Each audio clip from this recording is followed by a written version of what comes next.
This quarter is brought to you by Coors Light, the call of the Rockies. James Duthie at NBA Playoff Control, and our David Amber knows how Charlie Ward and Chris Childs will feel tonight because earlier he went one-on-one with Muggsy Bogues. Muggsy, talk about Butch Carter approaching you and telling you you're going to be starting in Game 2. Well, I mean, he just came up to me and told me that, you know, I got the nod. I got a chance to go out there and start Game 2. You know, it's nothing against Doug. It just, I guess, the matchups, the way the team is right now, and the flow that we didn't get into at the beginning of the game, and he wanted to change it up. You know, my approach is still the same. I'm quite sure Doug is a little disappointed in things, but, you know, he's a professional. He understands this game, and I'm not expecting him to come out any less than playing his A basketball game, because we need everybody try to get through this series. What's the mood of the team? You guys really had a chance to win Game 1. It came down to the wire, and you lost it. What's the mood now? We feel good. We took some positive out of Game 1, but we just felt like we came up short. Even though we didn't play our best basketball, we felt like we was in the ball game. We would have played first quarter evenly. We probably would have walked away with a victory. But, you know, you can always say if, but right now we just focusing on Game 2 and try to minimize our mistakes till we get in Game 1. The Knicks badly outscored you guys in the paint. Is the key right now to establish some low post game with Antonio Davis or Charles Oakley? Well, we got to mix it up. We got to get the ball in the inside and generate fouls, get to the free throw line, as well as make a presence down there in the low post. Those guys understand that, and we also got to defend better on a defensive end and not let them get some high percentage shots. Finally, Muggs, are you approaching this as a must-win, just knowing you don't want to go back two down? Well, it's always a must-win when you're in a short series, and you know, especially when you're on the road. This is a game that we feel like we need to get going back home, and hopefully we can come out with that attitude. Well, good luck to you tonight. Let's send it back to the studio, James. All right, thank you very much, David. And Muggsy talked about some of the keys. Of course, one of the other ones, perimeter defense for the Raptors, stopping the Knicks' big guards. Definitely, James. I think you're going to see whenever you watch the Knicks play, Sprewell running around like a madman, causing havoc for the other team. But I think their best player is Allen Houston. He does such a tremendous job not only scoring the basketball with his excellent touch, but he also creates shots for the rest of his teammates, James. Of course, you get those guys outside, you have to worry about the big guys down low. Larry Johnson and Patrick Ewing, a combined 30 points on 13 of 26 shooting. That's 15%. If Toronto's going to win, they got to cut that down. Raptors need some sort of boost after that Game 1 disappointment. They hope they'll get it from Muggsy. Who else might they get it from? Well, they can get that from two C's and a B.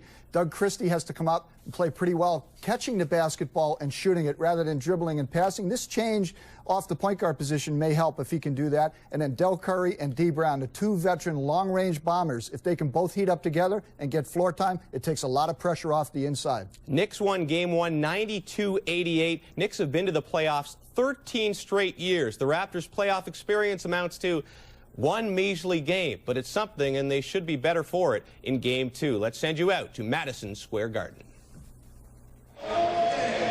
Madison Square Garden, the scene of Game 2 of the best-of-5 series. The only lineup change from Game 1, as we've chronicled. Muggsy Bogues starting at point guard with Oakley, Carter, Davis, and McGrady. The Knicks going with Johnson and Sprewell up front, Patrick Ewing in the middle, and Allen Houston and Charlie Ward in the backcourt. Right now, let's send it out after our look at tonight's Gatorade starting lineups to D-lineup. Well, Dick, thanks so much. I don't think any of us are surprised that the last couple of days we've heard a lot of Carter in conversation, but I think we were surprised that so much of it surrounded Butch Carter and his defamation of character lawsuit that he filed against Marcus Camby. Camby, in a recent newspaper article, accused his former coach of lying to him when he played in Toronto. Carter didn't take kindly to the allegations, and so he filed the suit. Camby has since had no comment about that. Butch Carter woke up yesterday morning feeling the same way Camby did. He pulled the suit off the table, saying that he too would like to focus just on this playoff series. And so now it seems the distraction has been put aside. Dick and Hubie? All right, Dee, and probably not the best 48 hours or 72 hours for Butch Carter when all is said and done after all of that. As we look at the officials tonight, Hugh Hollins, Terry Durham, and Ted Bernhardt. The Knicks, who squandered a 19-point lead and won by 4 in game number 1. Trying to make it 2-0. And as the Raptors learned, the playoff life is a lot different than the regular season. When you have days in between to totally prepare and zero in on one team, play a game, and then have 24 to 48 hours to work, your guys can just tunnel vision on a ball club and also the guy they're playing. Here is Ewing working on Oakley, his former teammate, and he travels. So Oakley again guarding Patrick Ewing, giving up 3 inches in size, but certainly a guy who knows how to play Patrick. Yeah, the reason that they do this is they want Davis, a center, a strong guy, playing up Larry Johnson and try to eliminate the post-ups. Here's Oakley, who is smothered by Larry Johnson on the perimeter. Antonio Davis right at the outside, and the Ewing forces the turnover, and Charlie Ward opens the game scoring. Now that was a quick. As soon as Carter caught the ball, Patrick Ewing left his man, trapped him immediately. They are not going to allow him to put the ball down on the floor. First quarter so crucial to the Toronto Raptors. Butch Carter says when we win the first quarter. When we lose, we fall down in that area. Muggsy Bogues with his first foray to the basket, and the Knicks with the ball and the early lead. Big thing for Vince Carter tonight. When you get trapped hard, find the free people. Now your ball movement and then your slicing and cutting will make the Knicks pay. Knicks outscored the Raptors 27-12. It was the first time they had that first quarter lead over Toronto in 7 games over a 2-year span. And driving through the lane was Larry Johnson, and he is fouled on the play and will go to the line. The personal foul is against Antonio Davis. Now to Toronto, you know that what they're trying to do here is they're saying that Davis, with his upper body strength, is going to prevent Larry Johnson from posting up down on the box area, push him out. But then once Larry Johnson catches the ball and faces the basket, he has the advantage off the dribble. The big 3-point basket by Larry Johnson, much needed by the Knicks down the stretch to pull it up after the Raptors had tied the game. Well, he had a solid night. He was 7 for 11 from the field, 15 points. And naturally, Toronto, they're trying to gear their defense to cut him down. They can handle Sprewell and Houston scoring in the 20s, but the big thing is do not allow the 4th guy to get in double figures for the Knicks. Carter guarded by Sprewell, getting past 2 defenders, and Charles Oakley from the corner misses, and Vince Carter keeps it alive for the Raptors. McGrady going right back to Carter, and Sprewell, and the double is Ewing along with Sprewell on Vince Carter, and Charles Oakley, who has been terrific on the perimeter, scoring for Toronto. Well, we can see great play by Muggsy Bogues. See, that's where he is at his best. You cannot bounce the ball high. Anytime that he comes at you and dogs you and you put the ball high, he goes low right for the floor and catches that as it hits the wooden floor. He's right there with his hands. So the energy comes from Bogues in 2 places, on the offensive end, and there you saw on the defensive side. Carter dogged by Sprewell and hit. So Carter, who missed his first 12 shots in game 1 on Sunday, ties the game. See what I like in the early going now, he's passed out of 4 traps, and that one he felt that he could get that shot. They say that was a little off balance, but that's his game. He can make that shot. Ward defended by Bogues, and if you're wondering why the Knicks don't post up Bogues, that's not their style, so you're not going to see that, and usually it doesn't work. Jeff Van Gundy says you never can post the little guy up. Ewing with the fall away and the rebound by Davis. Oakley got a piece of that on the way up. Anytime that Patrick goes to take that jump shot, Oakley's going to try to get it before he gets it up above his numbers. Antonio Davis facing the basket against Ewing, and now on the repost to Davis, and had the open shot. So the Knicks with the ball in a tie game. What you're looking for Toronto, the other people have got to step up a little bit in this first quarter. And if they will step up and make some open jump shots, it will take the pressure off of Vince Carter. Now a chance for the Raptors to run it out after the miss by Sprewell. The Knicks get back defensively, however.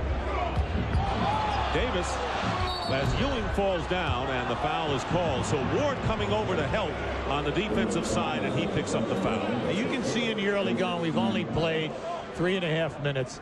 And already Muggsy Bogues is making his presence felt. Not only at the defensive end, but in pushing the ball. They're getting the ball from circle to circle a lot quicker, and then the guys are getting a nice look on the first pass. Doug Christie, who was out of sync in game 1, hitting only 1 of 5 from the field. And of course the Toronto Raptors realizing that Christie has been a traditional slow starter, and the first quarter cannot be overemphasized by Coach Butch Carter. It is crucial tonight.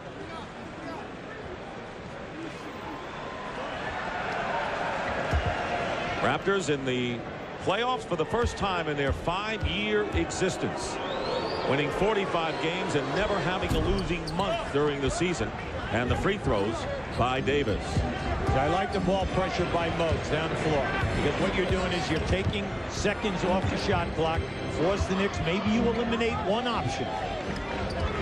Carter defending Sprewell, and the pass to Houston on the turnaround, and traveling is called. The Knicks wanting to get Allen Houston not only underway in the game. Now, Houston did score 21 points, but especially late in the game where he's been quiet lately. Well, what they're doing on the baseline, Toronto will switch. They're not worrying because they have guys of equal size picking you up as you come off the screen. Great pass and great position, McGrady to Antonio Davis, and that will cause the Knicks to call a timeout. So the Raptors have scored 8 in a row, and with nearly 4 minutes gone by in this first quarter, it is 8-4 Toronto. Inside, if they're going to trap McGrady and they're also going to trap Carter, that's going to open up the power game down inside for Willis and Oakley, and then also Davis to be played one-on-one.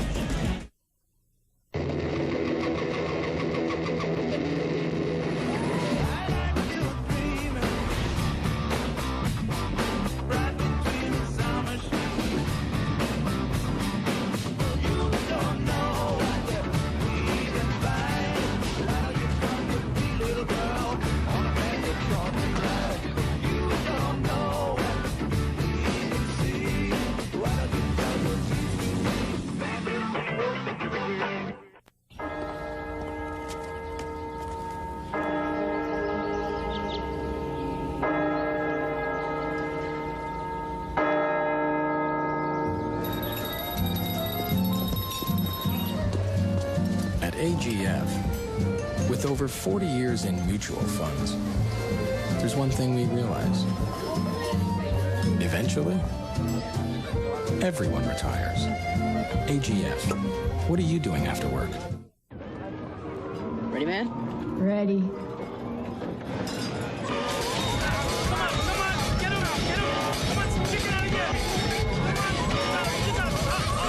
Great job, fellas. Was it close, man? Weak. No matter what you try, almost nothing compares to the Pop-Tart Danish exploding flaky crust and icing invasion. That will be your mouth out of order. Can I trade this for one of those? Pop-Tarts. Now, Vince Carter is right here. We played 4 minutes. Here comes Patrick Ewing on a trap. Now, once Vince Carter splits this trap, 2 areas are going to open up. Right here and right here. And he makes an excellent pass. Good decision. Bad trap by Ewing. See, the man coming is responsible for the split. Now, you can see it right there. Oakley, an excellent outside shooter, especially that 18 to 20 footer. And as you pointed out, the Raptors up front, Willis, Oakley, and Davis, pretty impressive numbers both on the boards and scoring. That's all they have to do. They don't have to get the real big numbers. Carter and McGrady will take care of that. Just give a solid performance. Illegal defense called against Toronto, so this is one of those rare games, Hubie, where the losing team, in this case Butch Carter's team, doesn't really have to make too many adjustments, if any. Yeah, that's a good point, Dick, because when we put it to Butch, did you get Vince Carter high percentage shots? They thought that they did. He was just a little excited early in the ball game, took himself into some dangerous situations with the dribble. Now, they won all of the key stats in the game except points in the paint. Oakley trying to get a piece of the shot by Johnson, committing the personal foul. And that is the first. The New York Knicks, who are in the playoffs for the 13th consecutive year, and that is a club record. And of course, the problem for them last year, game 2. Beat Miami in game 1 in the opening round, lost game 2 and had a struggle for 5. Indiana lost game 2 after winning game 1. And in Jeff Van Gundy's 5 years as head coach, whenever they win the first 2 of a playoff series, they sweep. Well, it's nice when you look at Jeff Van Gundy, a young man who his first head coaching job at the college or NBA level, New York Knicks. He's 4-0 in first round series. And that's a credit to his coaching staff and also to the ball club itself for stepping up and understanding the pressure of the first round. 3-point lead for the Raptors.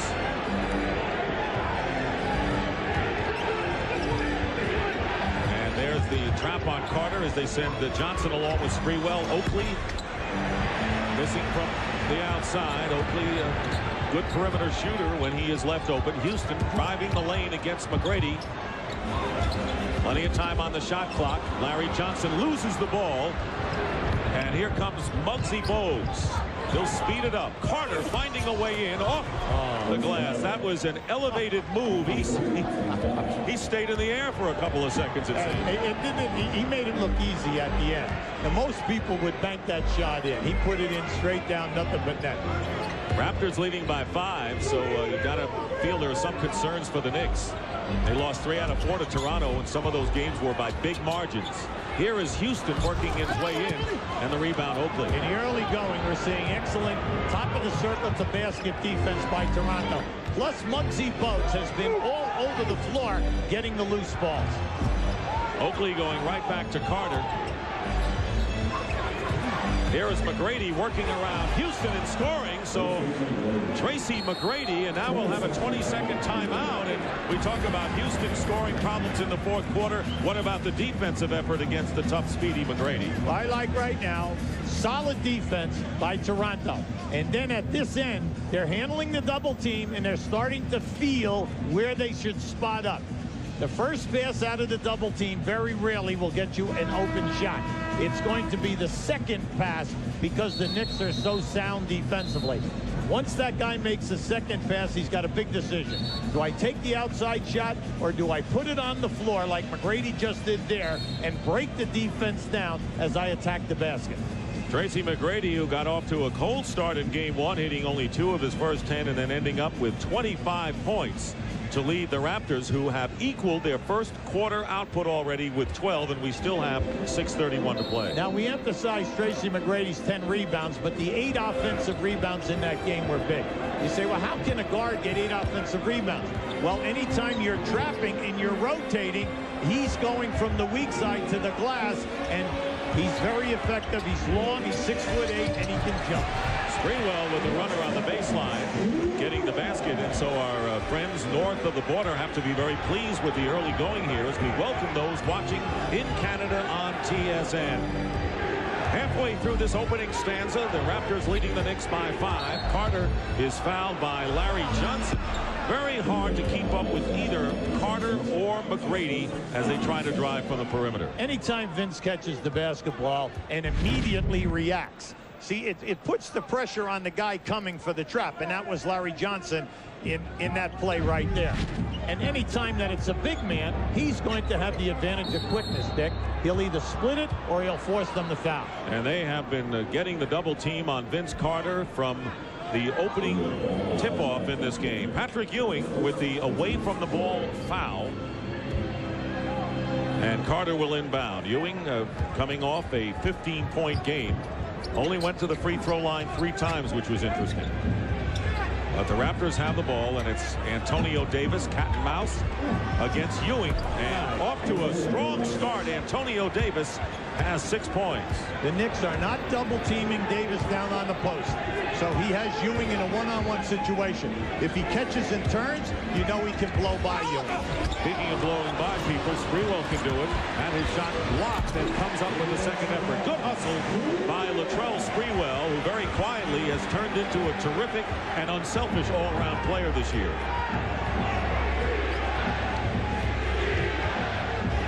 The lead is 5 for the Raptors, trying to even the best of 5 at 1-1. Bogues passes out to an open Charles Oakley, and Oakley hits it. So Oakley with his second perimeter shot, and it's 16-9. See, all of this trapping, it puts pressure on the Toronto perimeter guys to shoot a high percentage. For the guys who cannot put it on the floor, meaning a Davis or meaning an Oakley. The other guys out here, they catch that ball, they can put it down. 7 of 11 from the field for the Raptors. The Knicks, meanwhile, are just barely over 40%. And a 20-second timeout called by Toronto. So it is a Raptor start, and right now the script is exactly the way Butch Carter would like it. A first quarter lead. Question is, does it remain that way? Want to remind you, coming up next on TNT, Game 2 of the Western Conference battle between the Timberwolves and the Blazers, with Portland up 1-0. Tomorrow on TNT, the Bucks and the Pacers in Game 2. Indiana winning a thriller in Game 1 over the Bucks, followed by the Kings and the Lakers in Game 2. The Lakers scoring 117 points against the Kings in the first game. Coverage begins at 8 p.m. Eastern. I like that 20-second timeout. Butch Carter did not like what he saw, and also that Charles Oakley went down at the other end of the floor and was not in the flow. So by calling this 20-second timeout, he regroups himself. They have 20 seconds on the shot clock, plenty of time. Muggsy Bogues making his 6th start of the year, 5 in the regular season. McGrady tipped up and in. No, they'll call Davis. Or will it be a foul as well? It is a basket.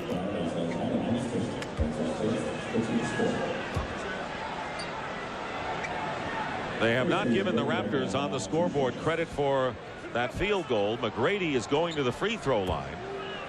They're saying that he got fouled on the shot. And it's on Larry Johnson, Hubie, his 2nd personal foul. So Tracy McGrady hits the first free throw. The Raptors were 50% from the line in Game 1.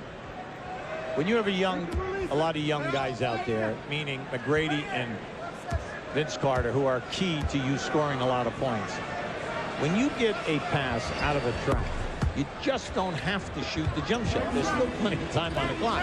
Many times it's better when you have the area to improve your distance to the basket and also to drive the ball, because now you catch the Knicks moving. Here is Ewing from the baseline, and the rebound taken down by McGrady. So a 9-point lead as we get close to the 4-minute mark in the first.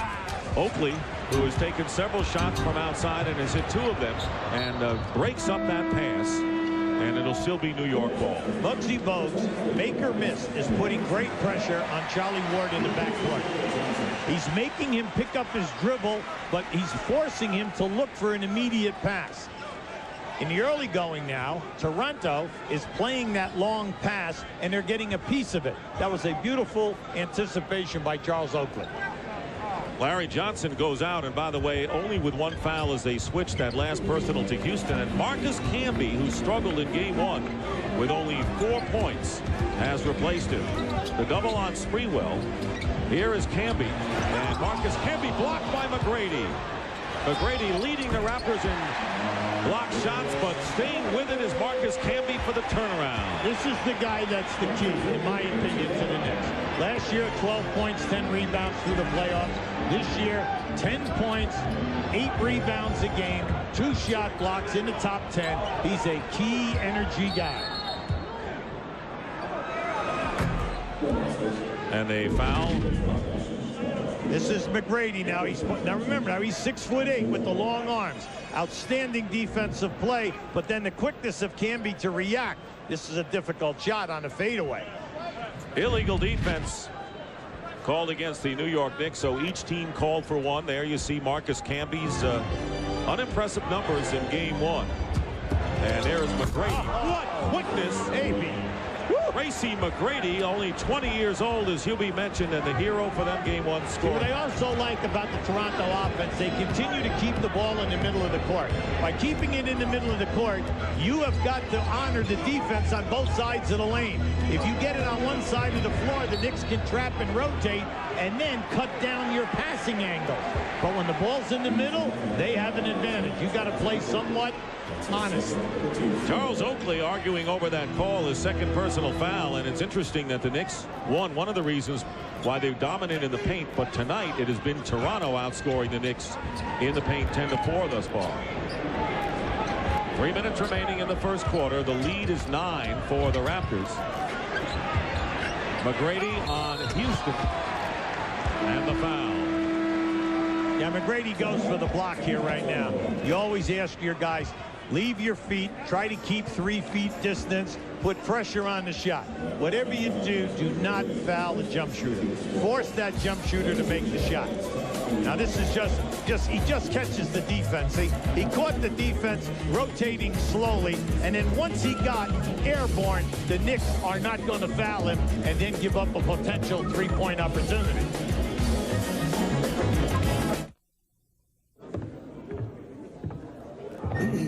Hey, I'm not a lumberjack or a fur trader, and I don't live in an igloo or eat blubber or own a dog sled. I have a prime minister, not a president. I can proudly sew my country's flag on my backpack. I believe in peacekeeping, not policing, diversity, not assimilation, and that the beaver is a truly proud and noble animal. A toque is a hat, a Chesterfield is a coach, and an H pronounced Z, not Z, Z. Canada is the second largest landmass, the first nation of hockey, and the best part of North America. My name is Joe, and I am Canadian.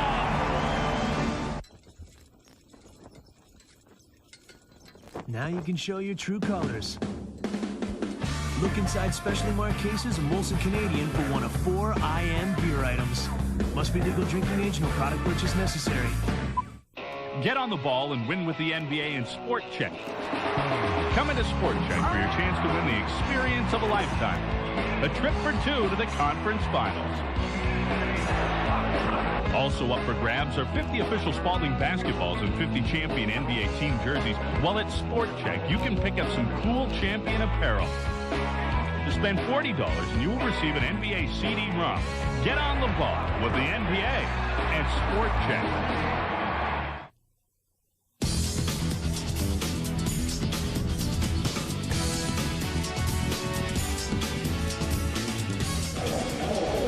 Stars abound here at Madison Square Garden. Some of them regulars. Woody Allen, Samuel L. Jackson, Chris Rock, Whoopi Goldberg. Raptors leading 20-11, and of course the danger for the Knicks this year was playing an athletic team led by the likes of Carter and McGrady, and they've already shown their athleticism and have a really up-tempoed, and added to that the start for Muggsy Bogues at point guard. So Allen Houston on the line after that foul by McGrady. Knicks, good free throw shooting team this year for a change. Knicks have improved tremendously in the free throw shooting area and cutting down on turnovers for the season. Just outstanding this year, and you have to give them a lot of credit. They shoot a high percentage, they shoot the threes at a good percentage, they improve their foul shooting, and they take care of the basketball. Antonio Davis, who has 6 points along with McGrady, the top scorers, has gone to the bench. Oakley remains in with his 2 personal fouls, and Kevin Willis has come in at center. Here is Vince Carter looking for room and a high arcing shot, and they'll call him for the charge as he rammed into Canby. And see, that time he was out of control. So he was determined. They hit him in the middle of the floor coming up the lane. And then as he goes to his left right here, see, he just feels he's going to out-jump everybody. But look at that. Excellent defense outside of the restricted area. Chris Childs, who was a big hero for the Knicks Sunday in Game 1, into the game at point guard, missing the shot, and a Knick foul is called, and Marcus Camby, or Patrick Ewing, called for the second personal foul. So Ewing now has 2, and that could present a big problem for Jeff Van Gundy. Yeah, Ewing is stunned because down at the other end, they could have called it on Marcus Camby. That's what I thought they did. Marcus Camby went over the back of 3 guys. Ewing is stunned. He went to them and said, well, for what? In fact, Camby acted upset with the call, right. And then found out that it was on Patrick Ewing. Camby should take the call. In any event, the Knicks are going to bring in Kurt Thomas, and Ewing will go to the bench. So Ewing, who has yet to score, he is 0 for 1, and Thomas replaces him. Now Kevin Willis in Game 1, solid performance, 13 points, 11 rebounds, shot a nice percentage, did an excellent job in the 3-man rotation at center and power forward, using Davis, Oakley, and Willis. 9-point lead for the Raptors under 2.5 minutes to play here in the first quarter. Childs with Thomas, Camby, Sprewell, and Houston. So 3 of the Knicks reserves are in there now. The 3 that Van Gundy will use. Sprewell smothered in there, picks up the ball and gets it out to Childs. Driving, leaves it wide open for Thomas. Camby cleans up. No, he can't make it. The Knicks had several good opportunities. And that was a good look rally there, mainly because of Camby. This is where Camby makes himself felt, on the offensive glass. Played 2 years with the Toronto Raptors, but you all know that as the result of the furor with Coach Butch Carter. Last couple possessions for Toronto, you question their shot selection. Definitely 4 shots with plenty of seconds on the clock. Camby steps back and off the glass. So Marcus Camby, not much of a factor in game 1, becoming a big one here in the first quarter of game 2. We have under a minute 20 to go in the first.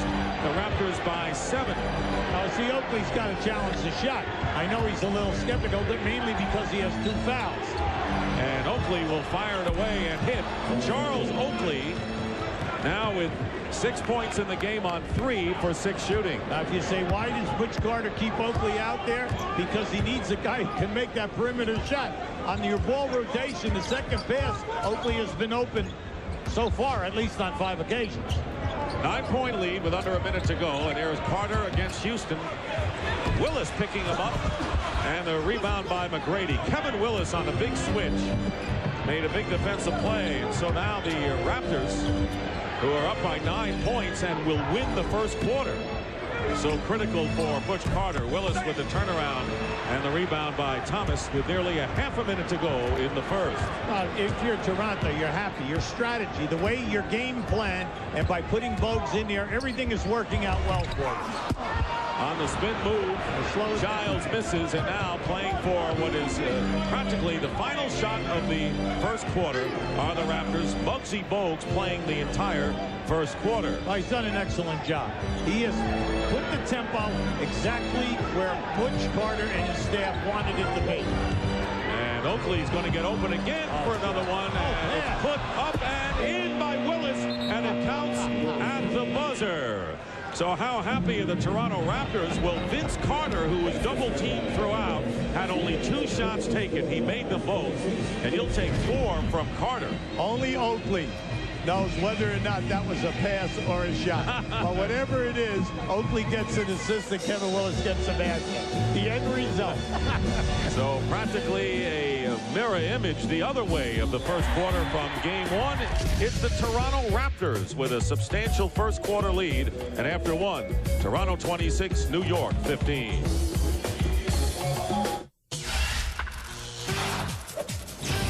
Hi, everybody. Welcome back to TSN Tonight. I'm Darren Detition. We hope you're enjoying the basketball game. And if you're a Raptor fan, how can you not? Now, the Knicks not the only New York team playing tonight. The Mets are also in action. Let us bring you up to date in a little baseball news, taking on the Reds.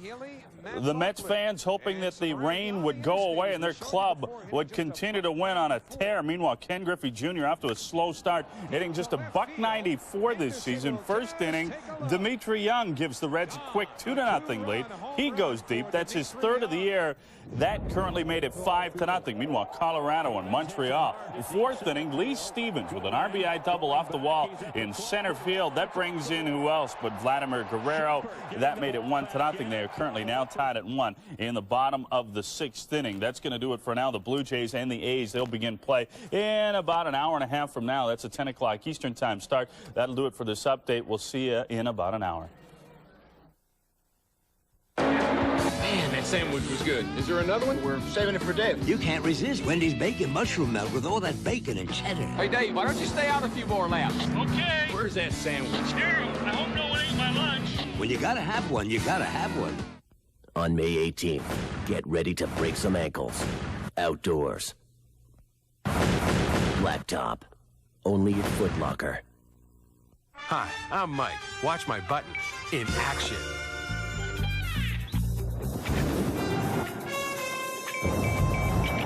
Sid? You got the Hollywood gig. Cool.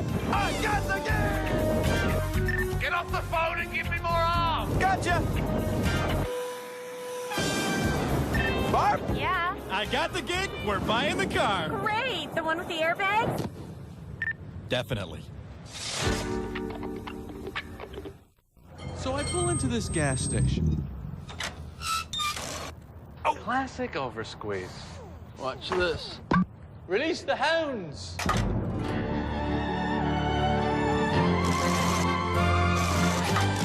Perfect pump. 2037. Even at the gas station, you can do more with the American Express card. The NBA Playoffs 2000 on TSN. Now playing. All right, here you have Muggsy Bogues with the basketball. Now just watch Oakley right here. His man comes running out, but all of a sudden another man comes out. And then Willis steps right underneath the basket. And Oakley is the only guy who knows in his heart, truthfully, whether that was a pass or a shot. Start of the second quarter, Doug Christie replaces Muggsy Bogues, who did his job. And Del Curry is also into the game. So the good three-point shooting veteran in Curry with the ball, and he is defended by Childs, and it's kicked out of bounds. Curry, by the way, missed practice yesterday because of the stomach flu, but asked him before the game that says he's feeling fine. And Doug Christie is into the game. Christie, during the regular season, was the second leading scorer for the Raptors against the Knicks. Trap on Carter behind the back. Davis to Willis. 4 on the shot clock. The famous baby hook by Willis doesn't go. Big thing right there is any time that they're going to be trapping Vince Carter down in the left wing area, then if you get the ball underneath the basket, you have a center being played by a guard on a rotation. Sprewell smothered, and a tough cross-court pass made by the Knicks, and here is the Childs. Thomas with a bounce pass, too hard, and it's turned over. And here is Doug Christie now playing point guard. Willis posting up against Kurt Thomas. Wants the ball, has size advantage, but he loses it to Childs. He's had 2 good opportunities down in there. But I'm really impressed here. The defense by Toronto has been outstanding. They are anticipating, they're bodying up. Willis off the glass doesn't go, and Camby gets the rebound, and this is a spirited game that we're looking now at both ends defensively. Yeah, Toronto getting more high percentage shots, far more high percentage shots than the Knicks. Offensive foul.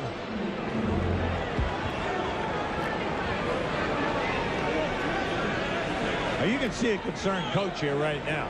Mainly, you're running your stuff, but they're out-quicking you defensively. Or they're switching, and anytime your guys are putting it on the floor with their athleticism, they are not getting beat off the dribble. And here is Carter with the looping shot attempt, one that didn't go the other day when the Raptors, who never had the lead, were trying to take the lead against the Knicks down in the final stretch. Nearly 2 minutes gone by here in the second. The Raptors leading by 11. We have not had any scoring yet in the first quarter as Del Curry picks up the foul. Since Del Curry has come in the game, he's on Sprewell, and anytime that happens, he's taking him along the baseline off of the screen because he feels A, he can post him up, B, he can take him off the dribble. Ewing starting the second quarter on the bench, picking up 2 fouls, nice. And there is a pass knocked away by Carter. Tell you, the Raptors are not only, as you said, helping each other, getting their hands in the way of every pass. If a guy beats you and changes direction like that just happened right there, the Raptors are recovering defensively with long arms, and they're getting a piece for a deflection.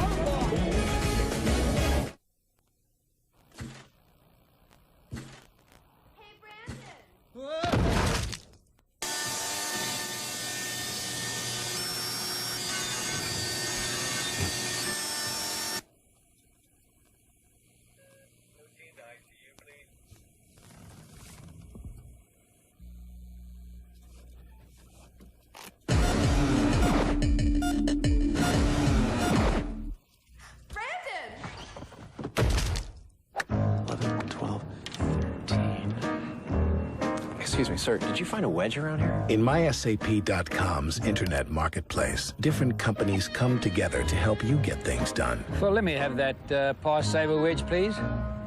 How about choking down on a 9-iron, Gary? No, I think it's that pass saver wedge. I really do. And that's good news when you need to replace a Gary Player designed wedge for Gary Player.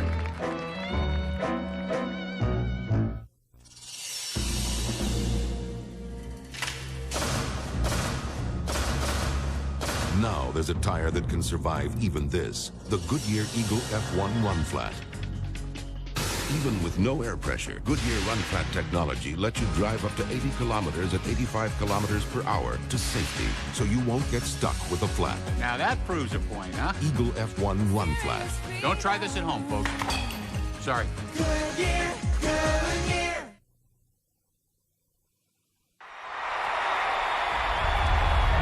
I don't know what to say. Broken ankle. Yeah, excuse me? You have a broken ankle? Yeah, I have a broken ankle, I guess. I'll be like Dr. Taji here and just say it hurts, and it's, I felt it last night at some point in the first half, and, tried to go back out, but it was too painful. Tough deal for Grant Hill, out for the playoffs, fractured left ankle. They say it'll be 8 weeks to heal, and of course doesn't give the Pistons much hope, down 2-0 game 3 Saturday. Yeah, and it's very sad because he's had a solid year, but he's been injured during the course of the season. And when you think of the nice job done by George Irvine stepping in as the interim coach, and also by that ball club all year, it was an exciting style of play. They're trying to do it to win in the playoffs, and then down the stretch, they're trying to do it without a post-up guy who's going to get double-teamed. And it's a tough deal for the New York Knicks. And Jeff Van Gundy, who was very much displeased with the effort in practice yesterday, and the Knicks are continuing that in the first half tonight. Antonio Davis back into the game, and he scored 6 points in the first quarter, and now a 13-point Raptor lead. See, Antonio can make that shot facing the basket as well as Oakley. The thing I don't understand is Toronto's getting caught where one Knick defender can defend 2 Toronto guys. They need better spacing, and then they'll even get better shots throughout this game. See a little frustration, not only on the face of Jeff Van Gundy, but Kurt Thomas, who couldn't hold on to that pass and then kicked into the air. And so the Knicks getting a little perturbed here, down by 13 as they've turned it over 9 times already. Well, they're not reacting to the pressure at all, Dick, and we said that's an area that they've really improved. Fewest turnovers. Christie coming off the bench instead of starting tonight. And the rebound by Camby. And Camby travels to turn it over. So the Knicks are not only out of sync, but they are shooting themselves in the foot at this point with 3 minutes gone by.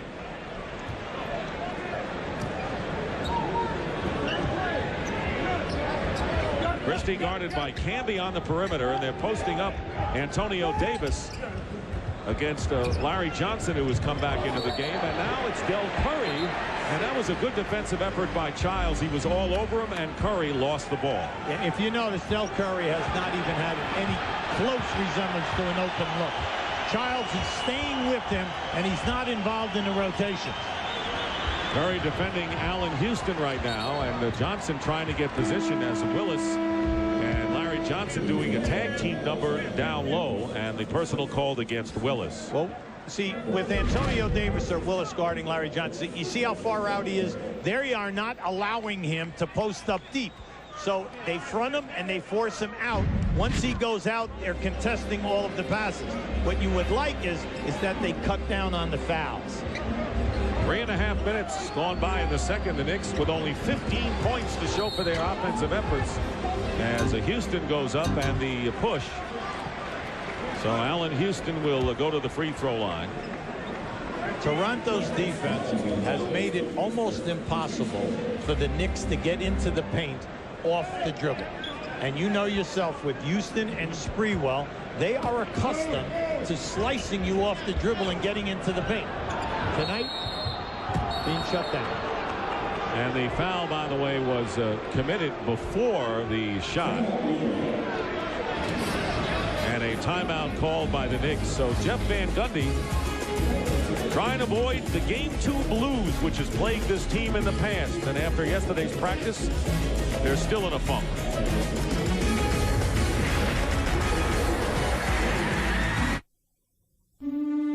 Over 70 million people are receiving an education on the internet this year. 7 out of 10 students on the web say they are getting better grades. 1 Monday, Training for Every Job on Earth. Training for every job on Earth will be available on the internet. Are you ready? Are you ready? Are you ready? Virtually all internet traffic travels across the systems of one company, Cisco Systems, empowering the internet generation. Are you ready? Are you? The 2000 Ford Windstar.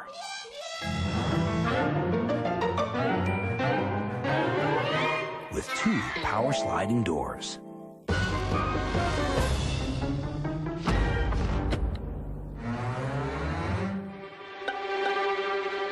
The 2000 Ford Windstar, now available with a rear seat entertainment system.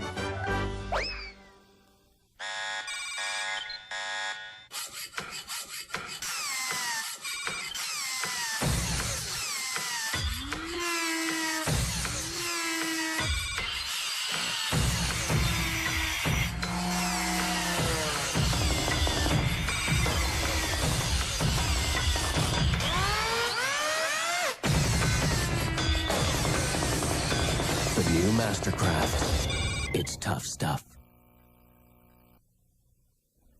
James Duthie back at NBA playoff control. Some quick tidbits for you. You saw Grant Hill out for the season with that broken ankle. Of course, the Pistons season might only be one more game. Orlando's Doc Rivers is the NBA Coach of the Year. Don Casey is not. In fact, he's been fired by the New Jersey Nets.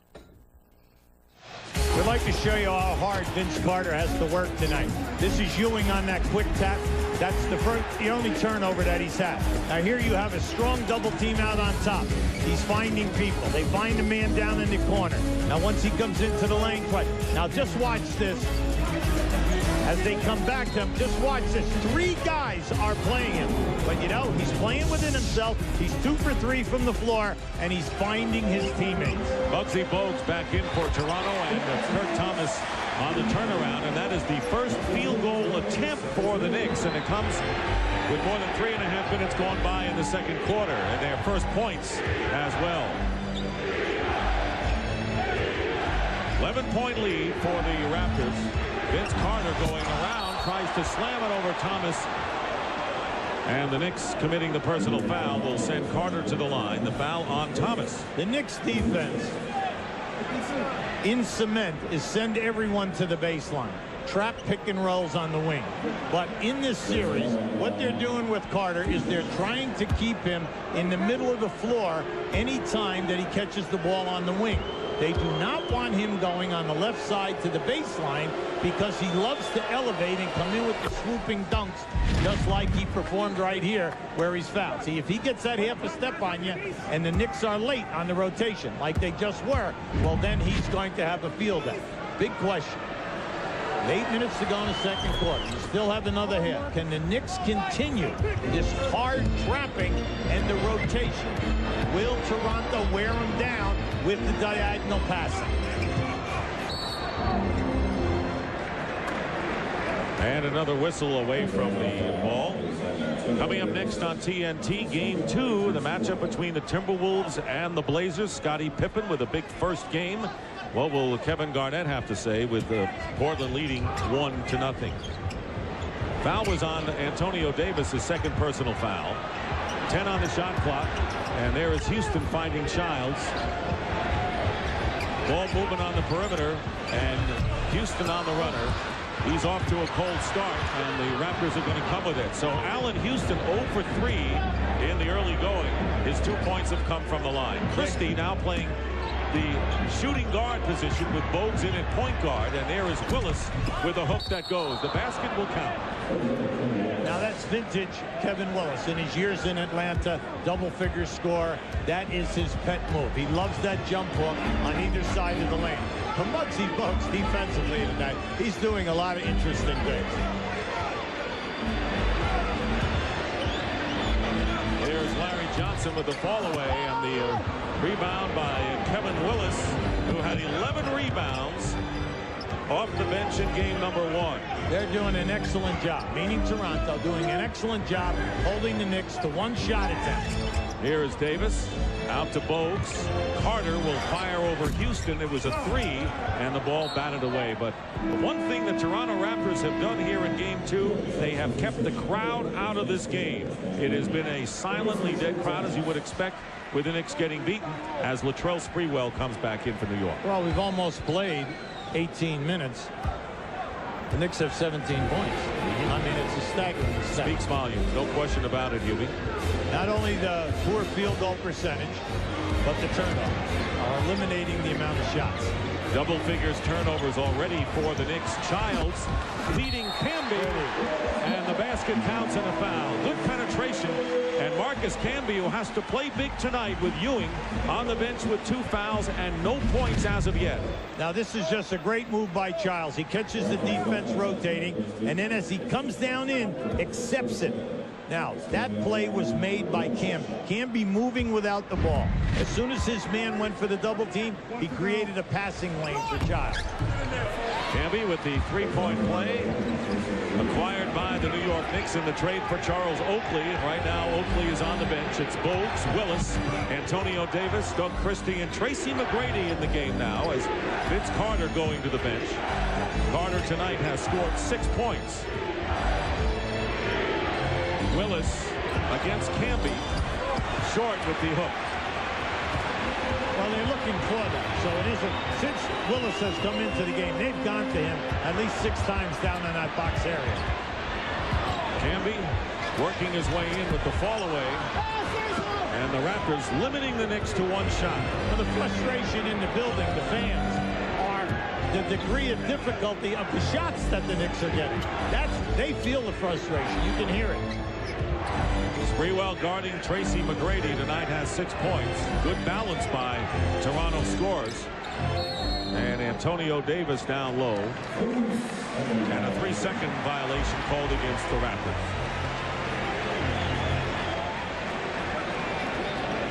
Charles Oakley will come back in for the Knicks, and Patrick Ewing for the Raptors, that is, and Ewing for the Knicks, and will be a defensive matchup for Oakley. Next dead ball. Under 5.5 to play in the first half. Toronto by 12. Trying to even the best of 5 and 1-1. Good ball movements, but Camby misses the unmolested layup. Yeah, Christie got a piece of that. He got a piece of that. It was a beautiful move. Larry Johnson going in. No basket. A foul before the shot. And now Ewing and Oakley will come in. See, Toronto, they're trying to trap the screen and roll at the top of the circle. When that happens and the Knicks throw the ball back to the top of the circle, they're catching Muggsy Bogues in a rotation. So once they rotate it to the opposite corner, they have a big man running out. And then when you throw underneath, the Knicks have the advantage. But you got to give Christie a lot of credit. He blocked that shot on Camby.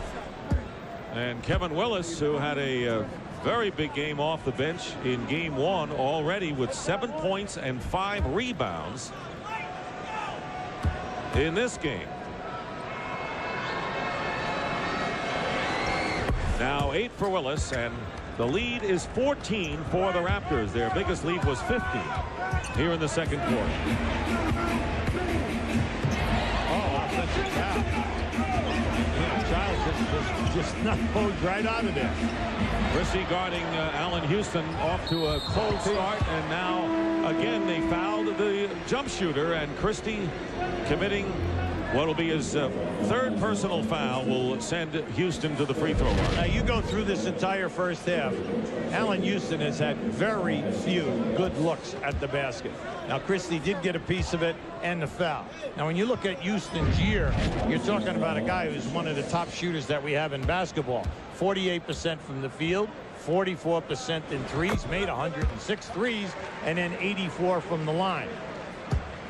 Dick Stockton along with Hubie Brown and Dee Lynam here at Madison Square Garden in New York. Game 2 of the best-of-5 first-round matchup. The Knicks beating Toronto on the Sunday and have been trailing virtually all the way in this game. And the Raptors at one point had a 15-point lead. They're up by 12 right now.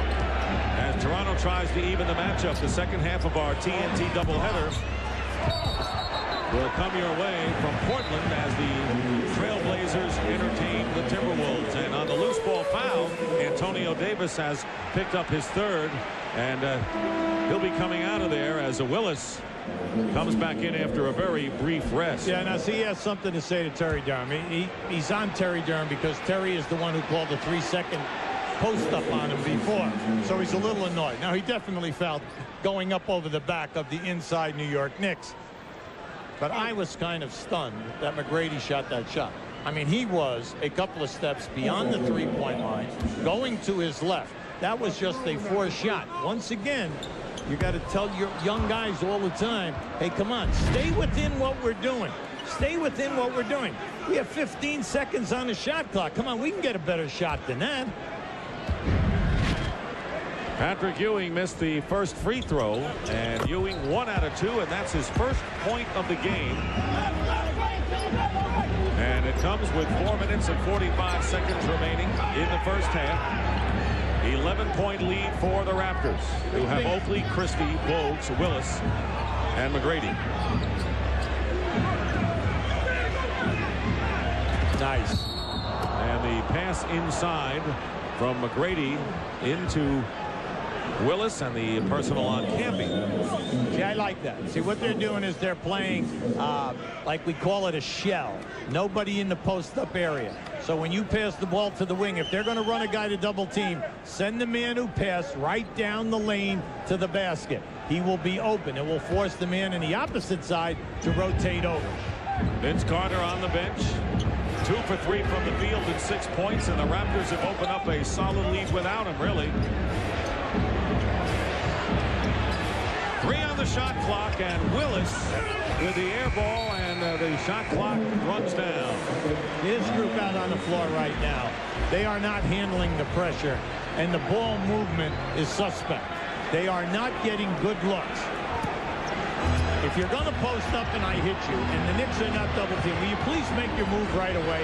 If you make your move right away, you catch the Knicks in transition rather than allowing a double team timeout, and then you forcing a bad pass. Here is Sprewell leaving it for Camby. Camby with his second and third effort tipped up again. So Camby has had several chances. Played great. Look, you can't question his effort. He's all over the place, Dick. He's the only Knick out there who's definitely making things happen. Well, Ewing and Houston, neither one of them have a basket in this first half. 11-point lead as we get close to 3.5 minutes remaining in the first half. It's really all been Toronto, visiting team trying to even the series. And Christie can't get it off in time. And Vince Carter coming back into the game. So this is the luxury that Butch Carter has. He brings back Vince Carter, who has not done much with the double teams, has 6 points in the game, and the team up by 11. Well, anytime you have two teams that are energized and are playing excellent defense and are rotating as well as these teams are, and then are also trapping, well, it's a test of your offense. Now that right there, he'd never be able to do that again. We give Ewing 10 shots, he couldn't do that again. Ewing's first basket. That ball banked in off the top at that crazy end. Muggsy Bogues on the drive, can't get it done, and the crowd into it for the first time tonight, trying to get the Knicks in a rally and a foul, and the Raptors are in the penalty, so this will be a shooting situation coming up with 2:53 remaining in the first half, and the lead is 9. Yeah, Kevin Willis close to a technical foul there. Now just watch this ball as it banks. Now Kevin Willis right up there, you just can't believe it. He banked that one in from that angle. That was a tough shot.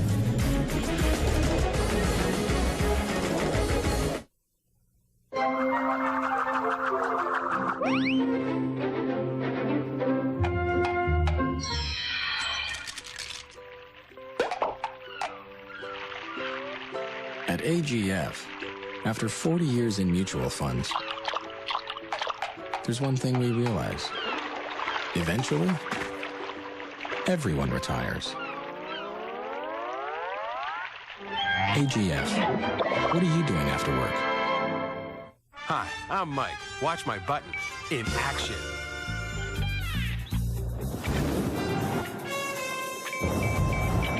Sid, you got the Hollywood gig. Cool. I got the game! Get off the phone and give me more arms! Gotcha!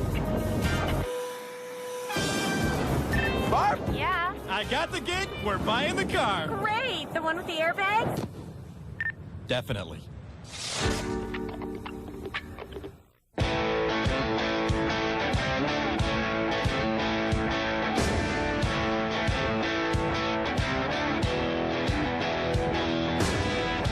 It's not surprising that the original sport utility vehicle was the one chosen to open up the Trans-Canada Trail. It's the longest recreational trail in the world, linking Canada from coast to coast to coast.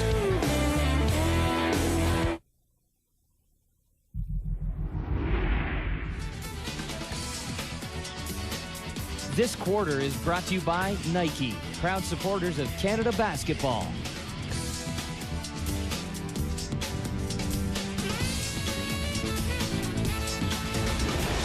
Let's take a look at this week's Sunday movie on TNT. See Robert Duvall and Michael Douglas as a man at war with the world. Falling Down, Sunday night at 8 on TNT. A 9-point lead by the Toronto Raptors. And Vince Carter, who has been double-teamed from the start, 6 points on 2 of 3 shooting, and trying to get the Raptors offense in gear again. They have faced a drought for several minutes now. At playoff time, it's not like the regular season where you have fatigue, teams playing 4 games in 5 nights, and your offense works.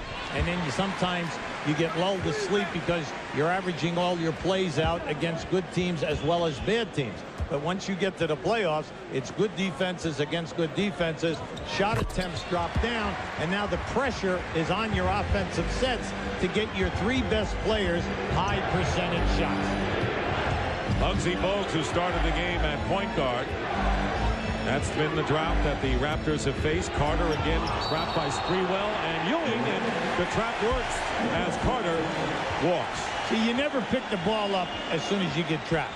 Always take the guys back towards half court.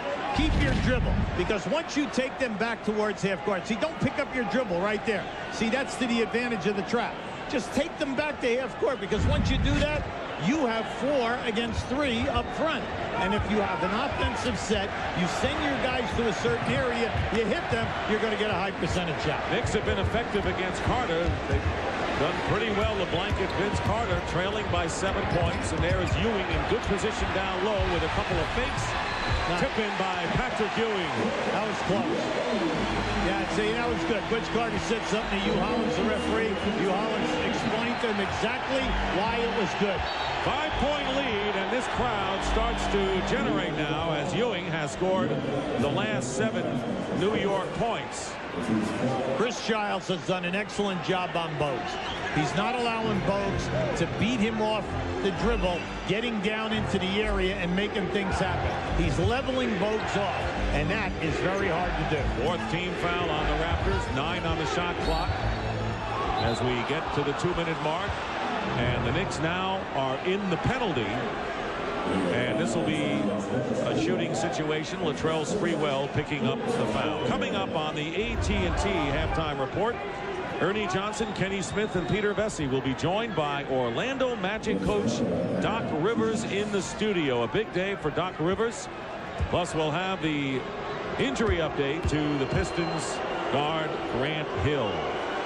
So Carter is on the line and makes good only his 7th point of the game.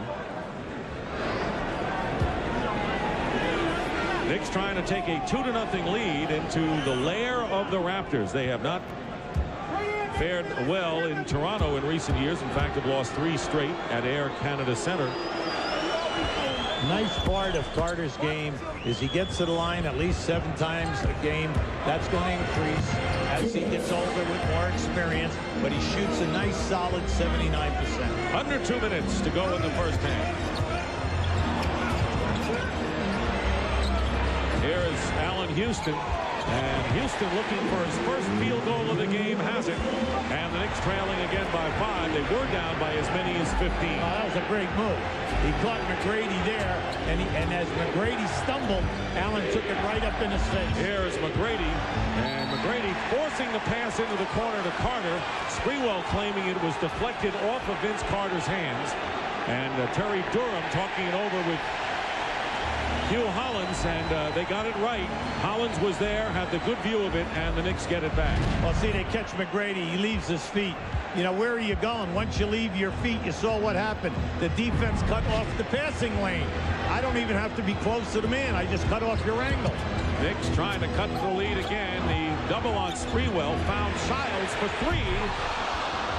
And it's tipped away, and the Knicks are going to wind up with it.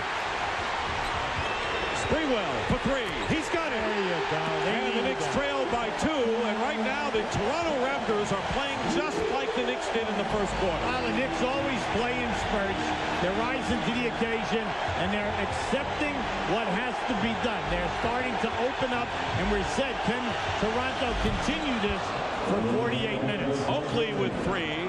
So that's the first three-point field goal tonight by the Raptors. Are again up by 5 points, but you're right, the Knicks can come back and they also can let you back. That's right. It happens night in and night out. 10 on the shot clock, 5-point lead, and Houston guarded by McGrady on the double team, and Camby gets fouled on the baseline drive. I like that move by Allen Houston. That was a heads-up play. By taking his man off to dribble into the lane. See, the Knicks are getting wise. The corner men, well, let's watch now the movement without the ball by Camby. See, this is just great. Anytime that you go into the lane, Toronto rotating hard into the lane. Just move without the ball on the baseline. I'll get it to you. You're going to get a high percentage shot. Oakley has picked up his 3rd personal foul, so both Antonio Davis and Charles Oakley in foul trouble at this point with 3, and John Thomas, who did not play on a coach's decision in game number 1, forced into the game right now. Well, they like John Thomas. They like him as a banger. He's got good size, and anytime that they used him this year, he's done an excellent job for them. He started 6 games and was solid. And he was a first-round draft pick by the New York Knicks back in 1997 and traded to the Boston Celtics in the Chris Mills deal. 5-point lead, and the differential on the shot clock is about 5.5. As Christie gets it into Carter with a turnaround. He's got it. Carter with only his 3rd field goal of the game, and Toronto up by 7. Anytime that Carter posts up, let them front him. All he has to do is move up the line and catch that lob pass, and he can make things happen. Sprewell defended by Carter. Time running out in the first, and fires it up, and that'll do it. So Carter with 10, leading scorer for the Raptors. And Camby, Sprewell, and Ewing with 7. And at the end of the first half, the Toronto Raptors lead the New York Knicks by a 41-34 count. Let's go out to D lineup. Thanks very much, Dick. Vince, you led by as many as 15. You expected that they would make a run, but did you see anything in your defense that changed that you'd like to get back to how it was in the beginning?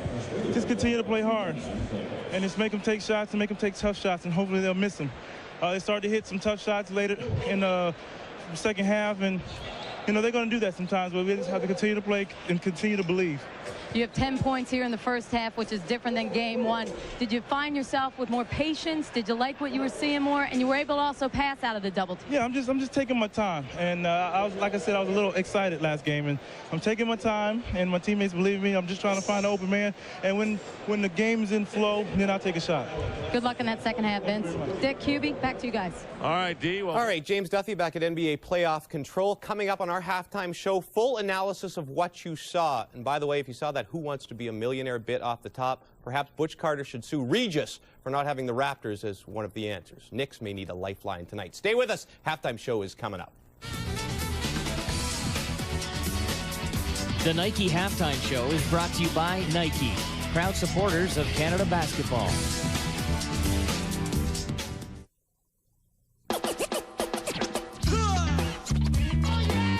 You got the confidence. You got the right attitude. Now you can just add Kick for part of the nutrition you need. Kick is complex carbs for the energy you want, working together with vitamin B1 and iron. Kick is in the Kellogg cereals you already love. Come on, dog! Come on, dog! Deep down, you got what it takes. Together with Food Energy by Kick from Kellogg, you feel like anything is possible. Introducing Doritos 3Ds. A whole new shape that begs to be eaten. In very loud ways.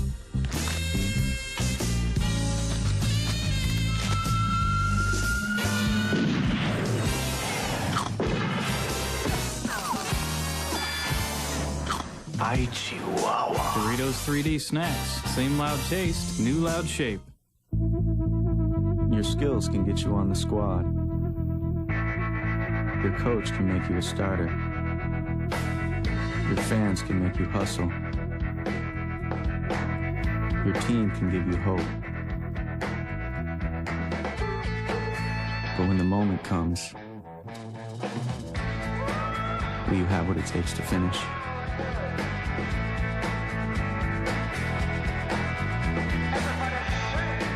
Hi, I'm Mike. Watch my button in action.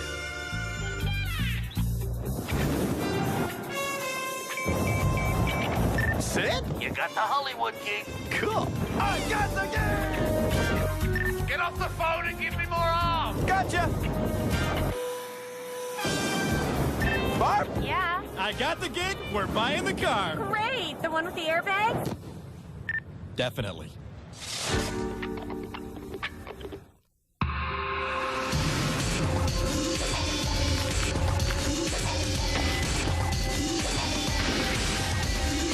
The world is filled with obstacles and opportunities.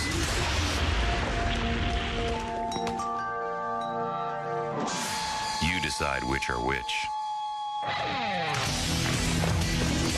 The 2001 Explorer Sport. Part of the Ford family of SUVs. James Duthie back with you. Raptors up 41-34 at the half. Full analysis coming up, but right now let's send you to the TSN newsroom for all the other news of the day. Here's Darren Detition.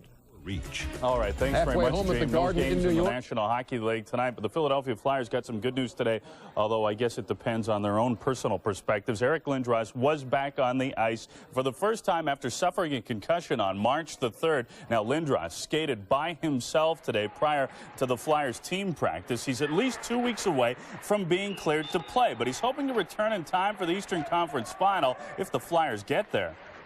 The way they're playing and the confidence that this team has heading into the Pittsburgh series, I look forward to, if everything goes well, to be able to compete sometime in that third round.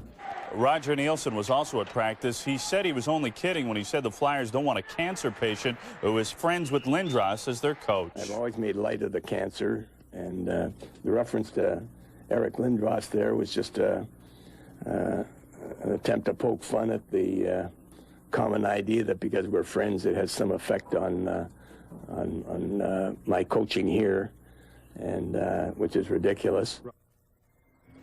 What an absolute mess in Philadelphia. We'll take a short break, and we'll bring you up to date on how the Montreal Expos are doing right after this.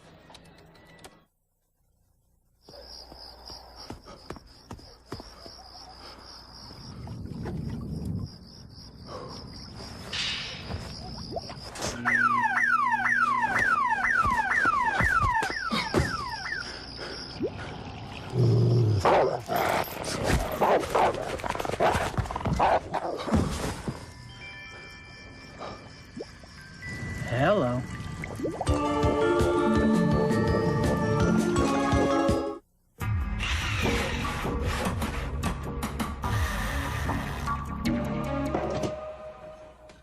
You know, power tools are great, but they can present a hazard for curious children. When I mentioned this concern to my pro dealer, he came up with this ingenious solution. He said, just put a tiny lock through the blade of the electric cord. That should do the trick. For more safe, hands-on solutions, I can always count on my pro dealer.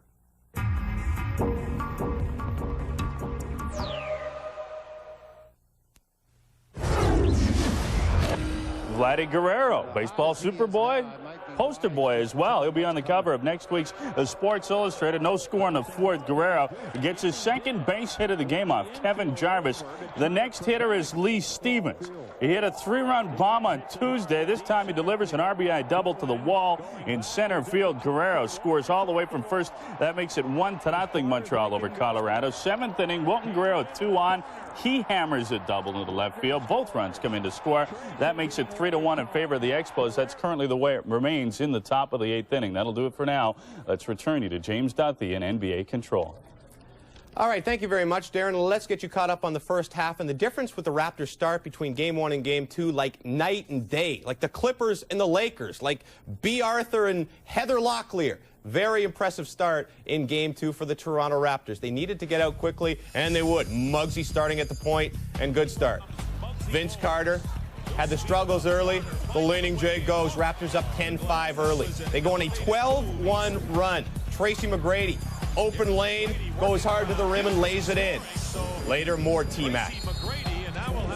Pumps the move in the paint and makes the rim go, ow. Time winding down first quarter. Charles Oakley, the shot or perhaps the pass. Whatever. Kevin Willis gets to go at the buzzer. Raptors, very happy. Up 26-15 at the break. Second quarter, Knicks cut into the lead. Patrick Ewing, gorgeous fadeaway over Willis. It goes 41-34 is your score at the half. On the bad side, Raptors could have had a much bigger lead. 8 turnovers in the second. They only had 2 in the first. And that was the difference as the Knicks cut the lead down to 7. You guys talked about all the keys before the game. One of them was the defense on the perimeter guys, and they did a great job, Steve, on Allen Houston. Just a great half for the Raptors. They played fantastic, and like I said in the pregame, defense was going to be paramount for their chances here. And what we've seen is their best players have been taken out of the game, namely Allen Houston. I've played against Allen on the Dream Team. I've played against Allen in the NBA. This guy is one of the best 2 guards in the world, bar none. For him to shoot 1 of 4 in the first half is fantastic for Raptors. All right, now let's talk about other things they did well, and they did so many things well, Paul. One of the things in the first game they didn't was go to the net. Too many perimeter shots. They did it in this one. It's very easy, James, to settle for jump shots, and it's easy to do that because you look at the defense and it looks tough. You can take the easy way out. But, you know, Toronto tonight did the exact opposite. Here, Antonio Davis squares up Patrick Ewing, backs him into where he's comfortable, and hits the soft hook in the lane. Now you get McGrady seeing the opening and going straight to the basket before the defense can adjust. And then they continue it here. Vince Carter not driving all the way, but pulling up under control and hitting the basket. Those are the kinds of things that you need to do. You get your good shots, get your confidence up because all of a sudden you're scoring, and now you can start doing other things well. Carter's troubles in Game 1 well documented. You saw the highlight there, and we know his shooting percentage much better. But wasn't just his shooting. He did some other things that helped. Well, he let the basketball game come to him, and Vince Carter is so impressive because of his response to the challenge. A poor first game, a young player, a year and a half really in the NBA. He comes into this ball game and he doesn't rush things. He doesn't push. He lets his teammates get involved in the game. Look at the double teams that Vince Carter's having to face every time he touches the basketball. There he commits the turnover, but he gives it up. Now he starts to find open teammates all over the place. Gives the ball up, creates easier shots for them, makes them do the things that they can do well, and still he was the high scorer in the first half. Amazing. All right, more on the Raptors ahead, but up next on NBA in the Paint, we will preview Game 2 of our doubleheader, Portland against Minnesota. Game 1 in this one, well, it was a Pippen whipping. Can Scotty tame the T-Wolves again? We'll tell you next.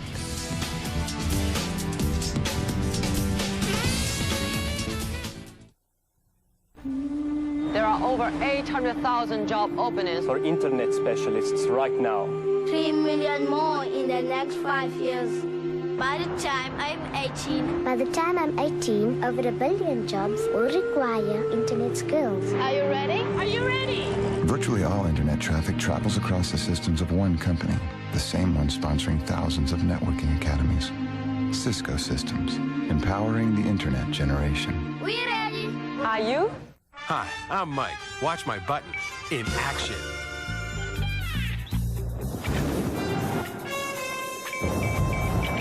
Sid, you got the Hollywood gig. Cool. I got the gig! Get off the phone and give me more arms. Gotcha! Barb? Yeah? I got the gig. We're buying the car. Great! The one with the airbags? Definitely.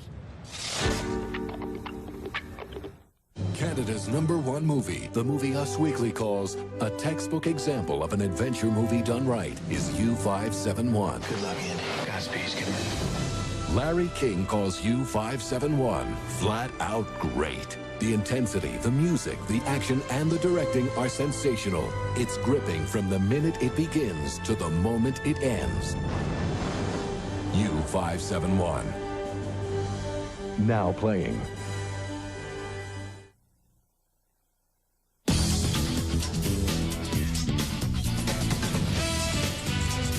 Welcome back. Well, all season long, the Portland Trail Blazers have been an ensemble cast, kind of like Friends. Well, if they're looking for a breakout star, they may have found him in the veteran leader, Scottie Pippen.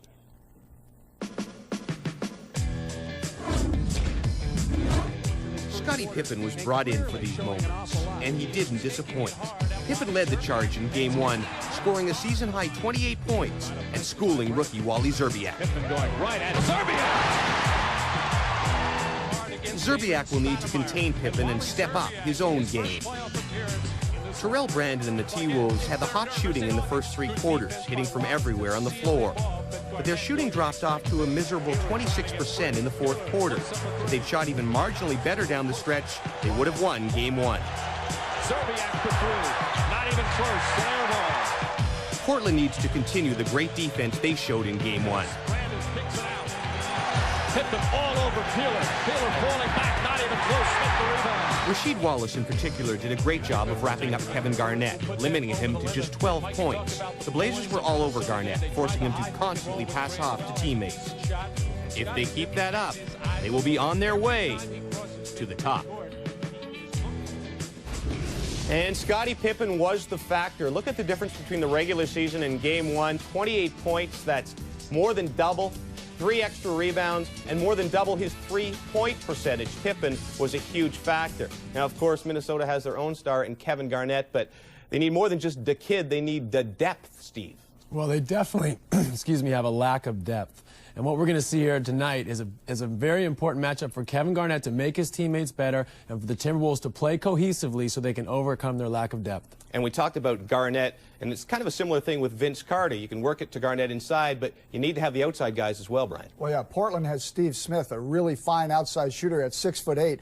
So Anthony Peeler's got to come into the ball game for Minnesota, and he's got to light it up from the outside. And the rookie, Wally Szczerbiak, he's got to play like a veteran. He's a terrific outside shooter. But then Portland has the advantage. This is the home court, right, Paul? But Brian, with the advantage of the home court also comes the pressure of home court. You know, Pat Riley has an old saying that says the playoffs don't start till the home team loses one at home. And Flip Saunders talked about the reverse psychology of going on the road and maybe stealing one. Then when you come home, if you can take care of your business at home, the series is over. Last year, they won one in San Antonio. Unfortunately, San Antonio went back to Minnesota and won the other 2. That is Game 2 of our doubleheader when the Raptors and Knicks are done. Now, if you watched our pregame show, NBA in the Paint, we asked you, can Minnesota come back? Do you think the T-Wolves have a chance? And here's how you voted online at tsn.ca. 28% say yes, 72%. The Portland vote huge. Almost 3/4 of you think the Blazers will take Minnesota. And in our game, Vince took it to the Knicks a bit in the first half. Not a lot of points, but made most of his shots, and they're up by 7.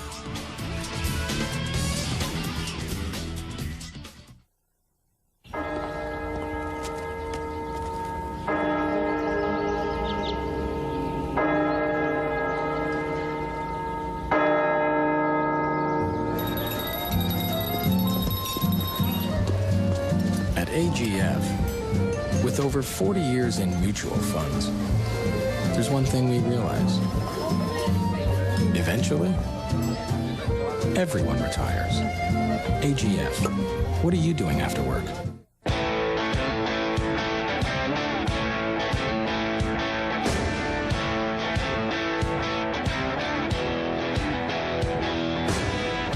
It's not surprising that the original sport utility vehicle was the one chosen to open up the Trans-Canada Trail. It's the longest recreational trail in the world, linking Canada from coast to coast to coast.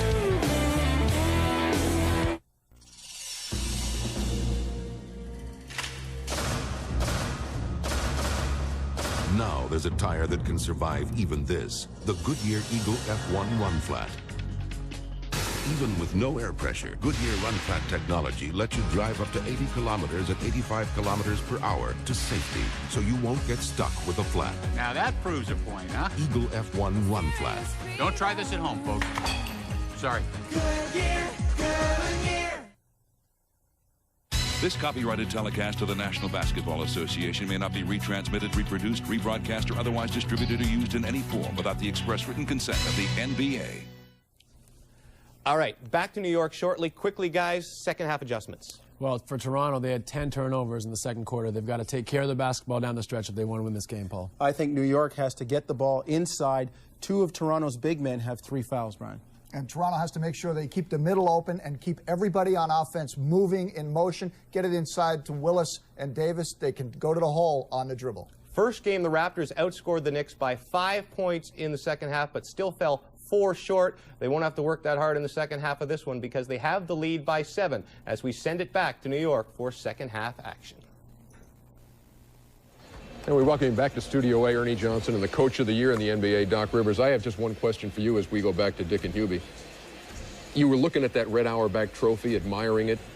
What means more, that or the Hubie that you won the previous week? The Hubies. Oh, okay. Absolutely the Hubies. And I thank you for your vote, Coach. Yeah, it means a lot.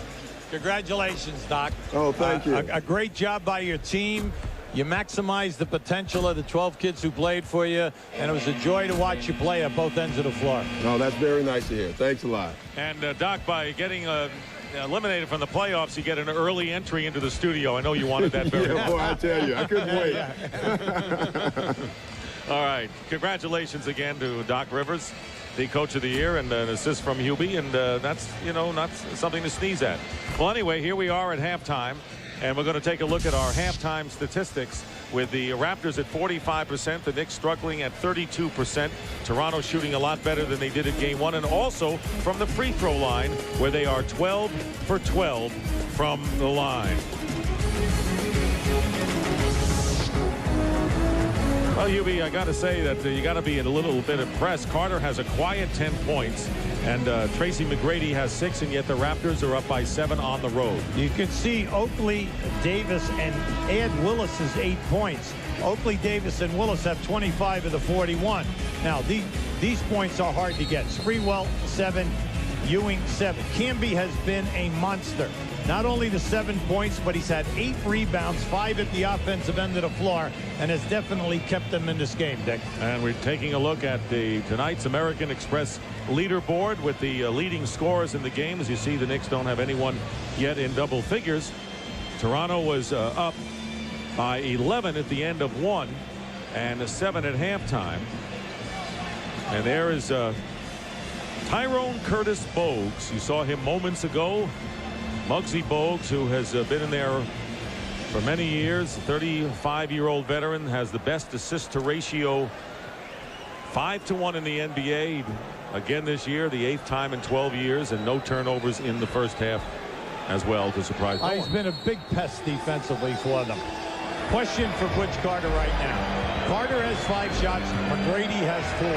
You have got to pick up now your alignment that's going to get them some better looks if you're going to win this game in the second half. Davis and Oakley, each with 3 personal fouls, begin the second half, along with Bogues, Carter, and McGrady for the Raptors. Here is Davis over Ewing. McGrady getting the offensive rebound. Weak shot thrown up. Now, the offensive rebounding, that was only the 3rd second shot attempt in this game by Toronto. Ward with only 9 minutes of action in the first half. Chris Childs playing most of that first half at the point.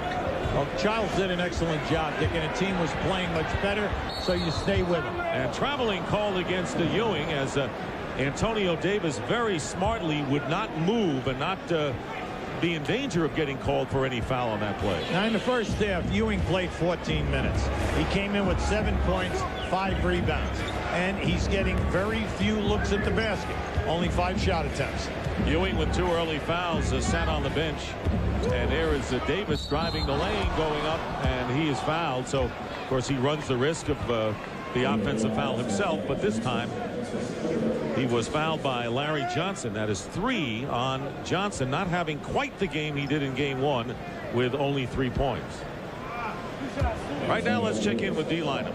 Well, Dick, here's what came out of the locker rooms. New York not happy with how they didn't move the ball in the first half. They said we really only used one side of the court. They had just 5 assists, 1 in that first quarter, and they did not match the energy and aggressiveness of the Toronto Raptors. For the Raptors, they consider these first 4 or 5 minutes of the second half critical. They do think it's being called tighter tonight, and that is in their favor. Of course, when you're 13-13 at the line, of course it's in your favor. Dick? All right, thank you very much, Dee, as Davis continues the perfect free throw shooting for the Raptors, who lead by 9. Well, from game to game, the 3 referees, different personalities, different strengths, so the games are not going to be called the same. As much as you would like it to be, they all have their favorite looks at how they call. Allen Houston, who is now 1 for 5 from the field, and now the Raptors are looking for that double-digit lead. Carter driving in, fouled, and throwing up an arc, so Carter will have a chance to give Toronto a 10 or an 11-point edge. Now, that was a desperation move. He had himself behind the backboard. Unfortunate for the Knicks because they foul him in that situation. He had no chance to make a field goal. Interesting that the Raptors doing what they're doing with what could be a 10-point lead without the dominance of the 2 young players. Well, what I like about Carter tonight, Dick, is that at halftime, he had 10 points on only 5 shots. He got to the foul line. He was 4 for 4. He has 3 assists, leading the team in assists. And what he's doing, just like he said at halftime with D, I'm taking what they give me. I'm staying within the flow, and things will open up. Is that great how they mature after 1 game in playoff lives? Well, that's it. He does have a wee bit more pressure on him than you or I. That's for sure.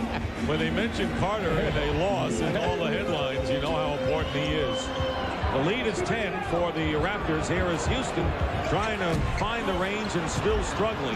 Has only made 1 field goal.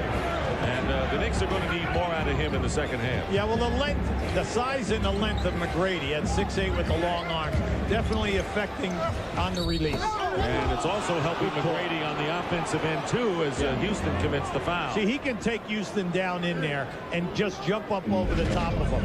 Now, you're going to see, we have a 4-inch difference here. Plus, look at that. Now, you see, he catches them. Now, you say, well, that was ticky-tack.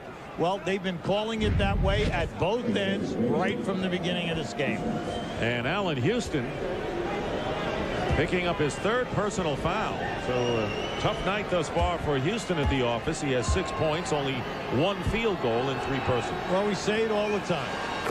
The players must adjust to the way the game is being called.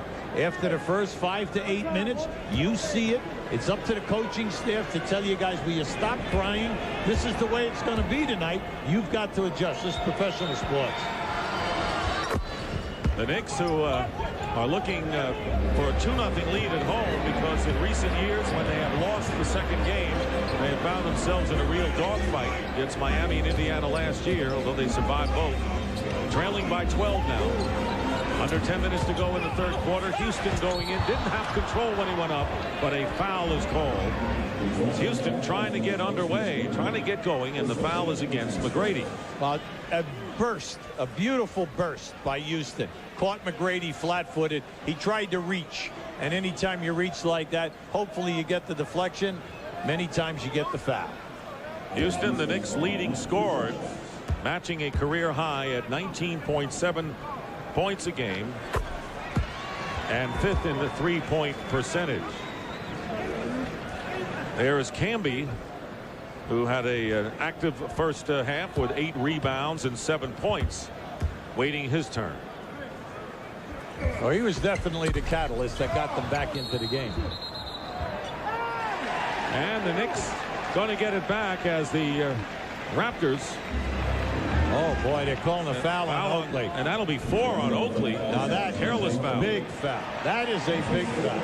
Now, the thing you don't want to have happen right now is Oakley. You cannot get a technical here. Now, they're going to come with Kevin Willis. Keep an eye to the left. Oh, there it is. Oh, there it is. All right, good call. Yep. All right, he leaned back. He caught Ewing with the left elbow. No doubt about it. But D. Lynam's report and the fielding from Butch Carter is bearing fruit here. They are calling it close. So Kevin Willis has come in for Oakley, who goes out with his 4th foul, and the Knicks trying to take advantage. Down by 11. Ewing fouled on the turnaround. Davis and Bogues coming around to double team, and we'll check to see who the personal foul is on. And it'll be on Muggsy Bogues, his first. I'd like to see them go to Ewing a little bit more.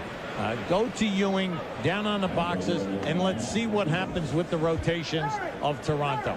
Let's see what will open up for you. They have held you down to only 2 3-point attempts in this game, and that was a Knicks strong part in game 1. Ewing looking for his 8th point, scored all of his previous 7 in the second quarter. Well, what's coming up this weekend on NBC, Saturday on NBC, game 3 of the Heat at the Pistons, with a chance to the Heat to close it out in 3 straight, followed by the Suns hosting the Spurs in game 3 of that series, which is 1-1, followed by the Jazz at the Sonics in game 3 at Seattle, with Seattle's back to the wall. 2 free throws by Ewing and a 9-point lead. Yeah, Ewing's 5 for 6 from the line. That's why I said I've got to go into him, but I want him moving towards the ball to post up and then see what happens on the rotations. They go out to Bogues with a fake on Ward. Ward got a piece of it, I believe. And there is Carter picking up the loose ball. That's a big loose ball and slam. Carter now with 13. Very seldom do you see 2 guys attack a guy coming with a rebound in that situation. Excellent deflection. So Toronto up by 11. Every time the Knicks make a run, Toronto is right there. And let's see how the Knicks respond again. They try to get it to Ewing. Ward instead puts it up. And the rebound by Tracy McGrady. McGrady doing a good job up the glass. Up until now, they've negated Larry Johnson. They're making it difficult for Houston and Sprewell to get clean looks in this game. Good point. And the crowd has been out of this game except for about 3 or 4 minutes in the latter stages of the first half. And Willis going in, and the foul against the Knicks. So Kevin Willis, the veteran, doing a terrific job in this series. Yeah, he's really made himself look big, Dick. The big thing there is that when you see the trap, Kevin's got to be ready to catch the ball and attack the rim. See, Kevin Willis and Butch right now thought that should have been goaltending. Larry Johnson goes out with 4 fouls, but it's Butch Carter who has the beef right now. We always say about goaltending, the ball must have an opportunity to go in. If it's short, it's not goaltending. Camby replacing Larry Johnson. And here is McGrady wide open. Antonio Davis for the basket. Davis, who scored early points, now has 12, 1 behind Vince Carter for the Raptors. Yeah, see, he can make those baseline moves. See, a lot of guys do not like that shot in that area, Dick. That's called the midpoint, the mid area between the basket and the sideline. It's difficult because you cannot bank the shot. But Davis likes that area.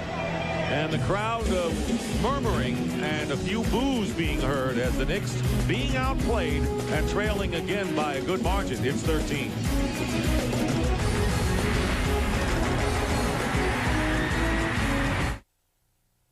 Get on the ball and win with the NBA in Sport Check.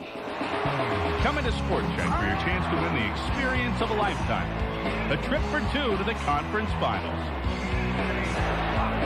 Also up for grabs are 50 official Spalding basketballs and 50 champion NBA team jerseys. While at Sport Check, you can pick up some cool champion apparel. To spend $40 and you will receive an NBA CD-ROM. Get on the ball with the NBA and Sport Check. Tell me about your hunger. Does it have a shape, a color, texture? Does it have a political affiliation? Can you take it for a walk? Hold it up for the world to see. Tell me how you satisfy your hunger. Oh, hungry? Go ahead. Call it by name. Oh, Henry. That's right. Now when you buy 2-4 Bud Light in Ontario, you'll get 3 Dunlop double titanium golf balls free. That's even better than the time we gave away free golf commentators. He's tense, Phil. He's playing like a little girl. Put your skirt on, Jenny. You didn't get this far on your first tournament. No, I did not. I know I didn't. No. Free Dunlop double titanium golf balls, now in 2/4 of Bud Light. Must be legal drinking age. No purchase necessary. This calls for a Bud Light. James Duthie here. Tomorrow on TSN, first round coverage of the Houston Open. Stuart Appleby out to defend his title. And on Friday, we've got Bernie Williams and the Yankees taking on the Jays. Kelvin Escobar against David Cone, the pitching matchup. And right now, let's take a look at this week's Sunday movie on TNT. See Robert Duvall and Michael Douglas as a man at war with the world. Falling Down, Sunday night at 8 on TNT. Well, in the crowd, we have the entrepreneur, Donald Trump. We have the entertainer, Elizabeth Hurley. And we also have the evangelist, Jesse Jackson. And the star-studded crowd here to see the Knicks at playoff time. Nothing new, right? Nothing new is right. In the second quarter, the Knicks took nearly 4 minutes before getting their first field goal. So far, they're 0-3 in this third quarter, trailing by 13. Here is Camby working his way up. Tipped up. Ewing and Camby in the game at the same time. And Ward picks up the loose ball. Sprewell trying to get something going from outside and comes up empty.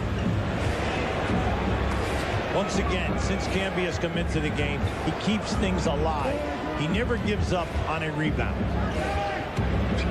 Vince Carter, who has 13 points, elevates and gets the basket. And everyone thinks he's a dunker. Remember Jeff Van Gundy before the game, because of the slam dunk, he is more of a jump shooter than a dunker. And now he's 5 of 7, starting to simmer a little bit from the field. 15 points. Here is Camby and loses the ball on the Sprewell pass. Camby going backdoor. So here's the Knicks shooting woes that we just chronicled. They haven't had a basket in 4 minutes and 25 seconds of the third quarter, and now Charlie Ward called for the foul. Yeah, good call. Excellent call. You can't bump Bogues in the backcourt. And at the other end, I'm very impressed with how hard Vince Carter is working defensively, Dick. He has Sprewell. He's doing a terrific job in denying, forcing Sprewell out wide on any screen and roll situations. He's fighting over the screens, and he's getting to his man. He's done a terrific job. And you pointed out at the top when they talked about the great defense on him how overexcited he was. He even admitted that he was, but it looks like he has calmed down tremendously, and the things he's doing out there shows that. Well, as you play in a series like this, you get familiar to the trap, Dick. You get familiar to where they're trying to push you, and then make it easier on yourself. Give up the ball. You've got an advantage, 4 against 3. Ewing with the lay-in after the Raptors had opened up their biggest lead of the game. It's 53-39 with under 7 to go in the third quarter. See, anytime that you screen for Patrick on the baseline and you bring him, hit him early.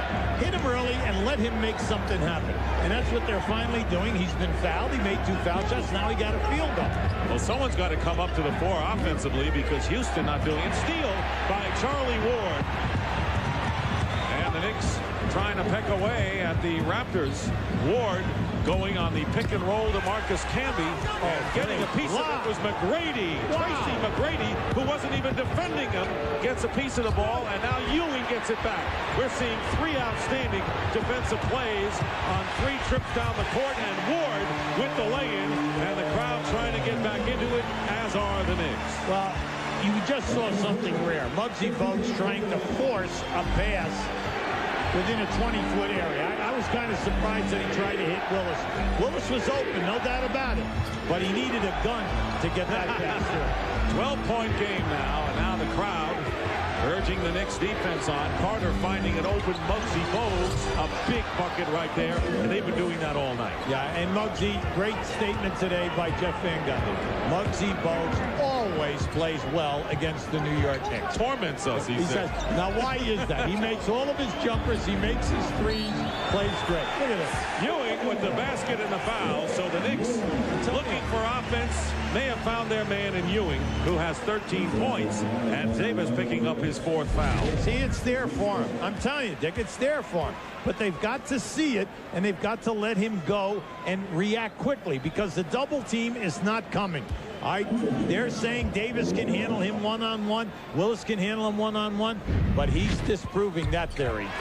Ewing completing the three-point play, went to the line only 3 times in game 1, already 6 of 7 from the stripe. The fans are right. They need the defense. They've got to get to the point now that they hold them to 1 shot and make something happen at the other. Willis with a turnaround, and Ward getting the rebound. So Ward trying to be the spark plug at point guard tonight. Childs was in game 1. Here is Charlie Ward again, getting it to Ewing. 5 minutes to go in the third. Ewing trying to force the foul, and Willis held his ground. Loose ball. Look at this. And Bogues, the littlest guy at 5'3", is right there, and they're going to have a jump ball. Great hustle by Muggsy. Muggsy, great hustle. But how about Canby? Canby went parallel to the floor, dove, and got a piece of that to knock it out. Now just keep an eye on this. Now once it out, see, he went right for it, knocked it out. Now comes Bogues. If he ever could have just tossed it over his head, Toronto had a 2-on-0. Buried under there is Muggsy Bogues. And wonder who, well, it's going to be Bogues against Ward. So he's got a shot here at 5'3". Against the one thing is you do not want to have Toronto steal this tap now. And they're going to jump it up again. Well, can the 5'3" guy outjump the 6'2" former Heisman Trophy winner? When you look at Muggsy Bogues at 5'3" and realize what he accomplished in high school, at Wake Forest, and then since he's been in the NBA, it's staggering. And so I never say he can't do anything. No. He is an absolute phenomenon. And the team wins when he's in the lineup as a starter. And Butch Carter got what he wanted tonight. He wanted the lead in the first quarter, and he got it to the tune of 26-15. Now they're bringing Houston to the post. 11-point lead. Christie into the game, and he's guarding Allen Houston. And Houston driving in baseline with a layup. Allen Houston with only his 2nd field goal of the game. He's been able to take advantage of Christie. In the short time that Christie was in the first half, he also was able to get some good looks. McGrady gives him a lot of trouble. Now Ewing and Sprewell, who are sandwiching Vince Carter all night, run away from the call after the penalty on the Ewing, a 3rd personal foul on Patrick. You have to know your referees. You know, you have to know your referees. Here's your trap, and you could see it. You could hear the hit, and Teddy Barnhart's right there. Now, you do not need a technical tonight. You're having a difficult time scoring points to begin with. The Knicks have been in the penalty since 7 minutes remain in this third quarter. We have 4:21 on the clock. And Vince Carter, who had 16 points in game number 1, can exceed that with the free throw here. Well, at the top, we said that one of their strong suits is the fact that they did get to the foul line 28 times in game 1. They did not make the foul shots in game 1. That was their major problem. And a loose ball foul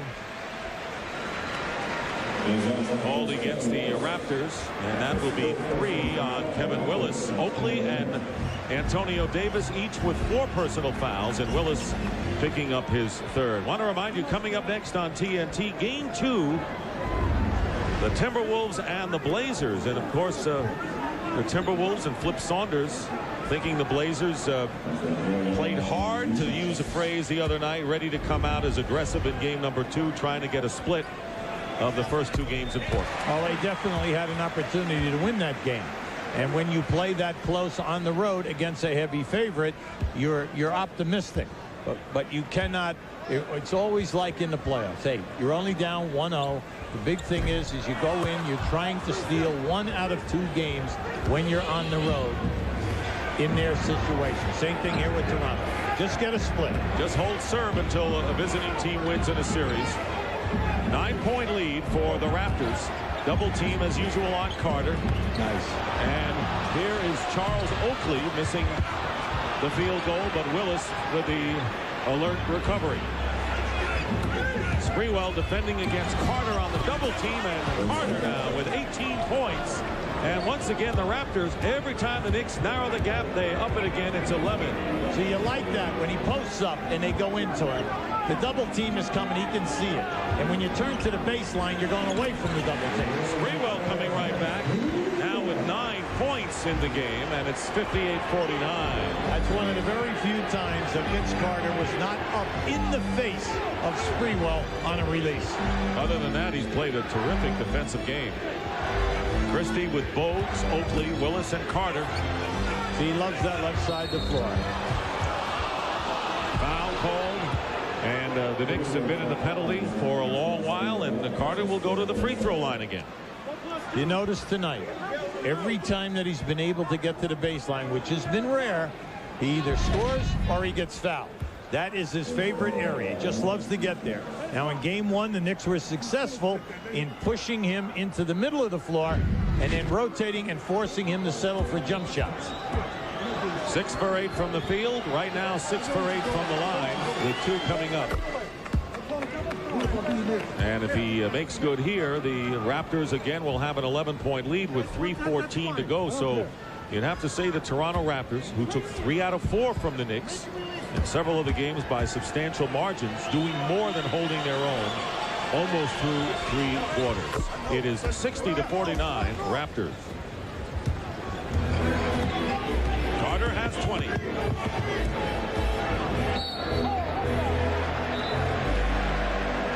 See, now it's the referees, it's just like touchy-touchy. You touch in a situation where you're denying a guy coming out. Carter was denying Sprewell coming out on the wing. If you put your hands on a guy, they're calling it automatic. Now, Carter was a little bit surprised because we know that during the course of the night, he has been able to deny Sprewell many times coming out on that wing area. Both teams in the penalty now, and Sprewell, who has 9 points off of 4 and 9 from the line. Now with 10 in the game. Well, the Knicks are difficult down the wire because of their excellent free throw shooting of Sprewell and Allen Houston, both in the 80s. And then whichever point guard is in the game, either Childs or Ward, they both shoot in the 80s. And they will be the people that will handle the ball. Keep in mind, the Knicks this year won 14 games after trailing by double digits, and so they have been known to come from behind in games like this. They were trailing by as many as 16, down by 9. Under 3 minutes to go in this third quarter. Game 2, the Raptors looking for a critical split of this first 2 games at the Garden. 2 on the shot clock and a runner blocked by Camby against Bogues. And the 24-second clock expired. That was a overmatch right there. Now, on this ball rotation, the Knicks reacted quickly, and then here comes Camby.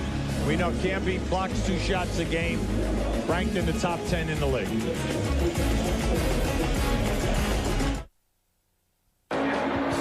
Sandwich was good. Is there another one? We're saving it for Dave. You can't resist Wendy's bacon mushroom melt with all that bacon and cheddar. Hey, Dave, why don't you stay out a few more laps? Okay. Where's that sandwich? Here, I hope no one ate my lunch. When you gotta have one, you gotta have one. On May 18th, get ready to break some ankles. Outdoors. Blacktop. Only at Foot Locker. Hello? Hello? Hello? If you thought you'd seen it all, Whatever you think you know about the past, forget it. you were wrong. Dead wrong. Run! It made you laugh. It made you scream. Don't panic. Now it's your last chance What? to see the terrifying ending of the most famous horror trilogy ever told. What's your favorite scary movie? Scream 3. In theaters Friday. Ladies and gentlemen, I'm sorry. Flight 126 has been cancelled. There is another flight, Union Atlantic Air Flight 176, at a gate 54. It has 5 remaining seats. MySAP.com helps companies and people work together in real time. Correction, 4 remaining seats. Hey. The NBA Playoffs 2000 on TSN. Now playing. James Duthie with you. Coming up after the Raptors-Knicks Game 2 of our doubleheader. T-Wolves Trailblazers from Portland. Minnesota has never made it out of the first round in 4 playoff appearances. They're down 1-0 in this series. Now, Toronto has the ball right here with Christie. Vince Carter is posting up on Sprewell. Ewing's man is out here. Now watch Camby and Willis clear. As the ball goes into Carter, Patrick Ewing is going to run to double. A smart man will always turn away from the trap. Now just watch what happens here now. Once that pass goes in, see, he sees Ewing coming, step, go away from it, take your shot. Even if he missed, Kevin Willis was in excellent rebounding position. And what a difference a game makes for Vince Carter, struggling through 3 quarters, 0 for 12 in Game 1. Now 20 points on 6 for 80. Has 10 points already here in the 3rd quarter. D. Brown, who missed the shoot-around today because of a sore knee, the renowned 3-point shooter, and the veteran has come into the game. And the Knicks will go to the line to shoot 2. Yeah, see, what happens now, the refs are not allowing you to hold the guy going into the post-up area. Now, Christie unconsciously had both hands on the offensive player moving into the post. Well, come on, you can't do that. They have been consistent in this quarter. You say, well, that's ticky-tack. Well, come on, you must adjust. 4th foul on Christie, and Houston missing the free throw. Anytime that Toronto comes with Del Curry or D. Brown, they're coming in to be 3-point specialists. They both average 4 attempts a game. In the first half, they tried Curry. Nothing happened because Childs stayed right on top of him. Brown has 27 games with knee surgery this year, but a valuable guy, and the Raptors knew he would be called on in the playoffs. So it's Carter with Oakley, D. Brown, Willis, and inside, Willis.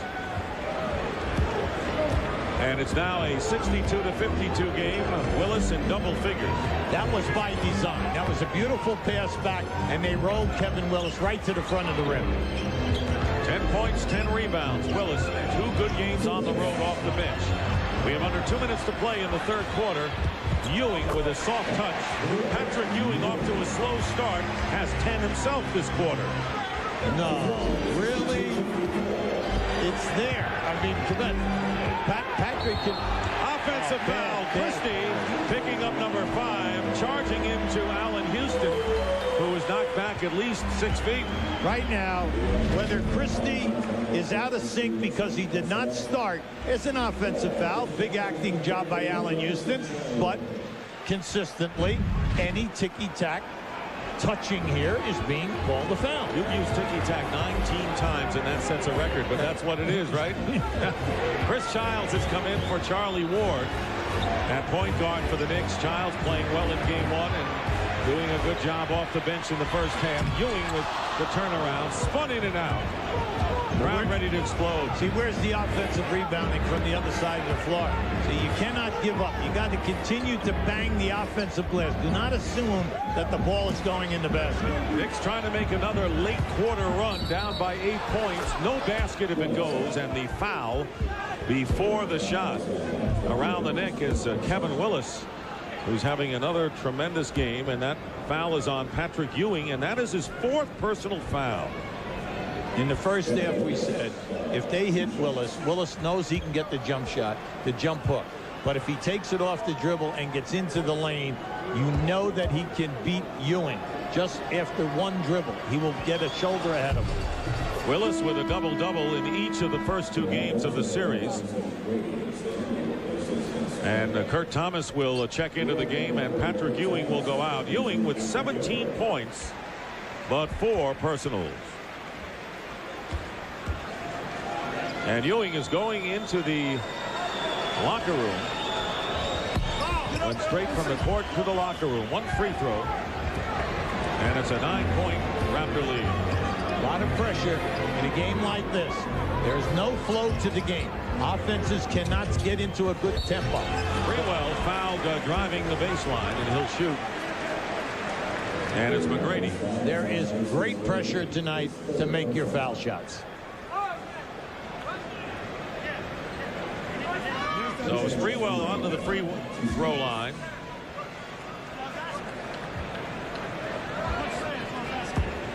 Raptors performing a lot better from the stripe than they did in game one. They were 71%. But the Knicks, who normally are an outstanding free throw shooting team, having their problems. Yeah, the Knicks are 19 for 27 tonight. And look at the Raptors, 22 for 26. Two strong foul shooting teams here this evening. Sprewell with one free throw. It's an 8-point game with under a minute to go in the third quarter. And Sprewell turned his back, could have gotten it away from McGrady. 14 on the shot clock. Here is D. Brown. And the foul, it'll be a two-shot foul, and Childs hitting the floor hard. Yeah, that was a hard screen on the right side of the lane, set up for D. Brown, coming hard. And D. Brown was open because Childs will watch the collision here. Now keep an eye on Childs. See, Childs is chasing D. Brown. Now this is a good screen. He ran right into the screen. Now that's you know, you're looking for a ref to give you a major break there. Anytime you do that, because he deliberately ran right into the screen. So Tracy McGrady on the free throw line. Moments ago showed you the Raptors 22 of 26 from the line, and really doing a terrific job. That's been one of their problems, but not tonight as they try to open up a 10-point lead. See, he's been very quiet this evening. You can see he's only had 5 field goal attempts because he's not in the flow. And you say, well, what happened in game one? Well, game one, he had 8 offensive rebounds, so he had a number of second shot opportunities. So from game to game, it changes. And when you consider Toronto's up by 10. Here's the trap. With 1-2-2 trap. McGrady not in the flow. It's pretty good. Houston misses from the corner as we get down to a half a minute remaining and 18 on the shot clock. Here in the third. That's the first time they showed a 1-2-2 trap, but it's in their arsenal. They usually do it quite a bit during the course of a game.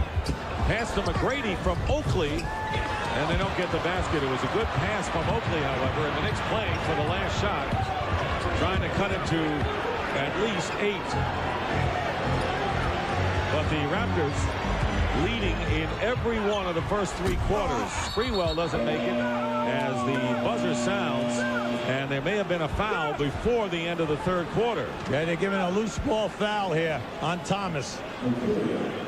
So the Raptors leading by 10 can even add to the margin here. Yeah, very costly foul. Bad foul. Shot was missed. Time was running down.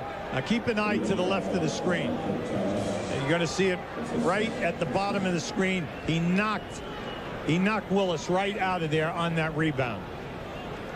So time, well, 4/10 actually showing on the clock, and the Willis with 2 free throws, and Kurt Thomas shaking his head. He did not have a good game. He's been very solid all year in game number 1, and again having his problems off the bench in this game. Well, Dick, during the course of the year, he's consistent. He plays a half a game. He gives you 8 points.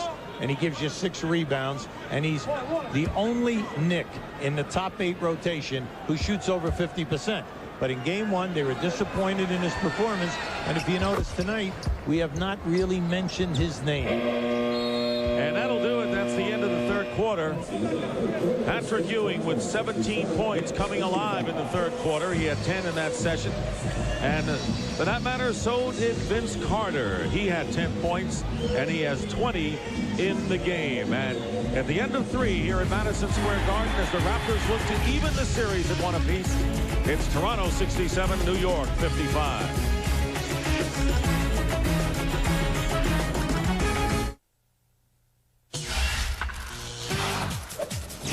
Hi, everybody. everybody. Welcome back to TSN tonight. I'm Darren Detition. Great game for the Raptors so far. We'll get you back there in just a moment or two. Let us bring you up to date in a little baseball news. The Atlanta Braves looking to win their 9th straight game as they continue their series with the LA Dodgers tonight. 3rd inning, Andrew Jones takes Eric Gagne deep. A solo bomb. Jones is 5th of the year. It's 1-0 Atlanta. The next hitter, Chipper Jones. It is back-to-back jacks. That makes it 2-0 in favor of the Braves. More long ball in the 6th. Andres Galarraga, he'll go deep to left field. That's his 8th homer of the year. The big cat isn't missing a beat. That makes it 5-1 at that point in time. Braves go on to win it by that very score. Meanwhile, the Montreal Expos knocked off the Rockies by a count of 9-2. Vladdy Guerrero also hit his 8th home run of the year, and the Cubbies lead the Astros 9-5. They continue to play in the 8th inning as Sammy Sosa with his 7th homer so far this season. We'll get you back to basketball.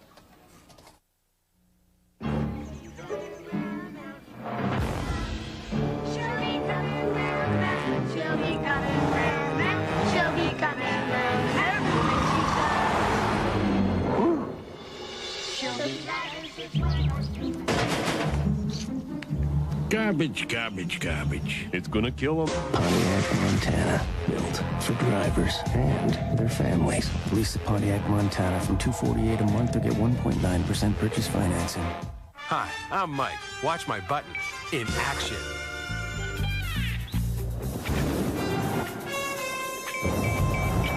Sid, you got the Hollywood gig. Cool. I got the game! Get off the phone and give me more off. Gotcha! Barb? Yeah? I got the gig. We're buying the car. Great! The one with the airbags? Definitely.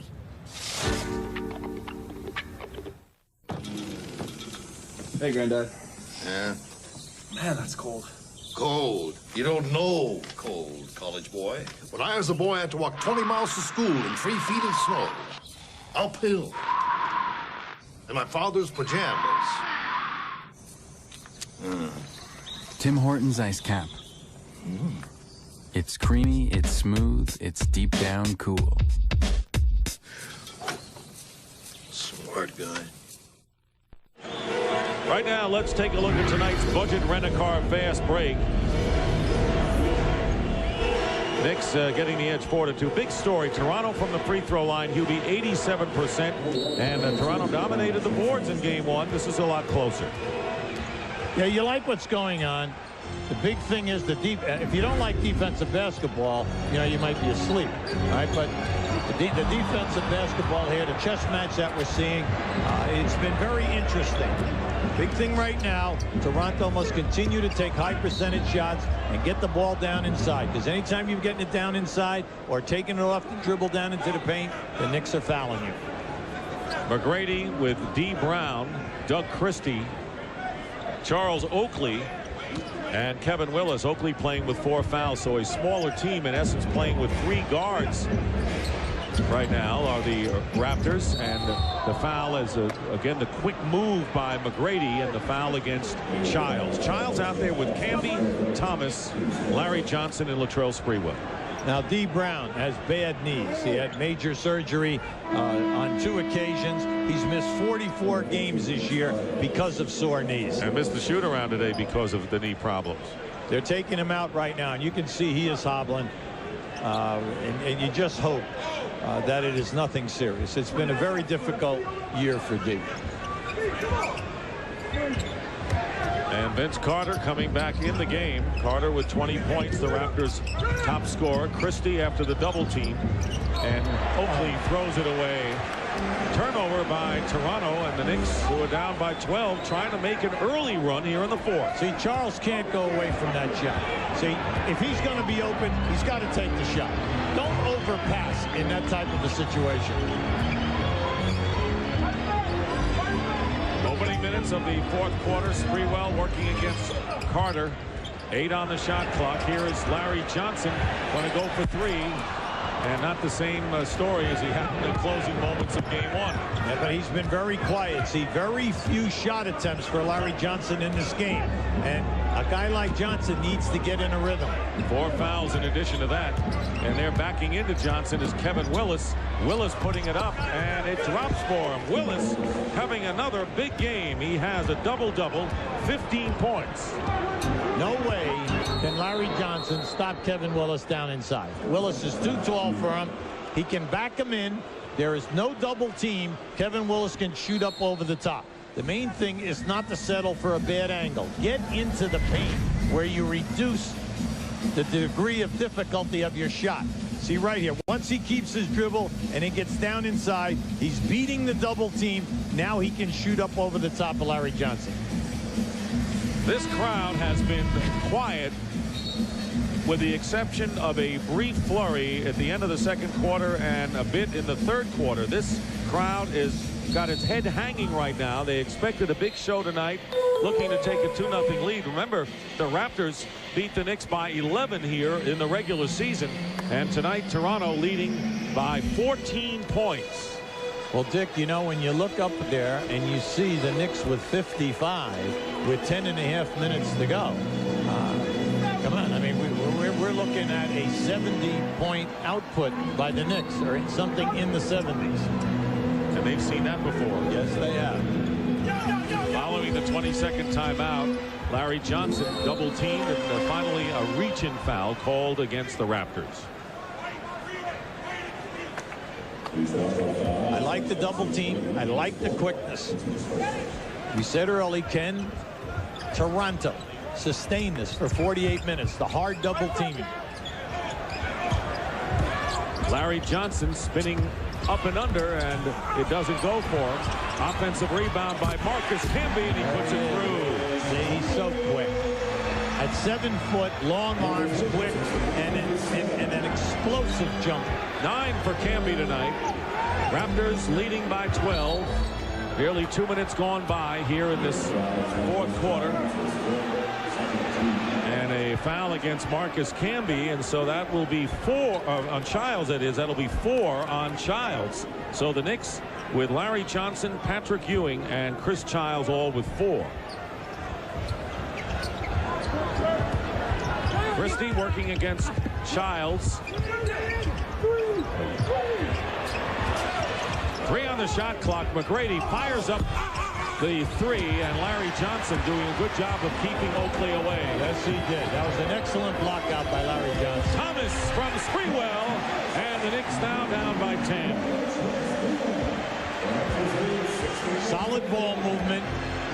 Quick, getting the ball up and forcing it.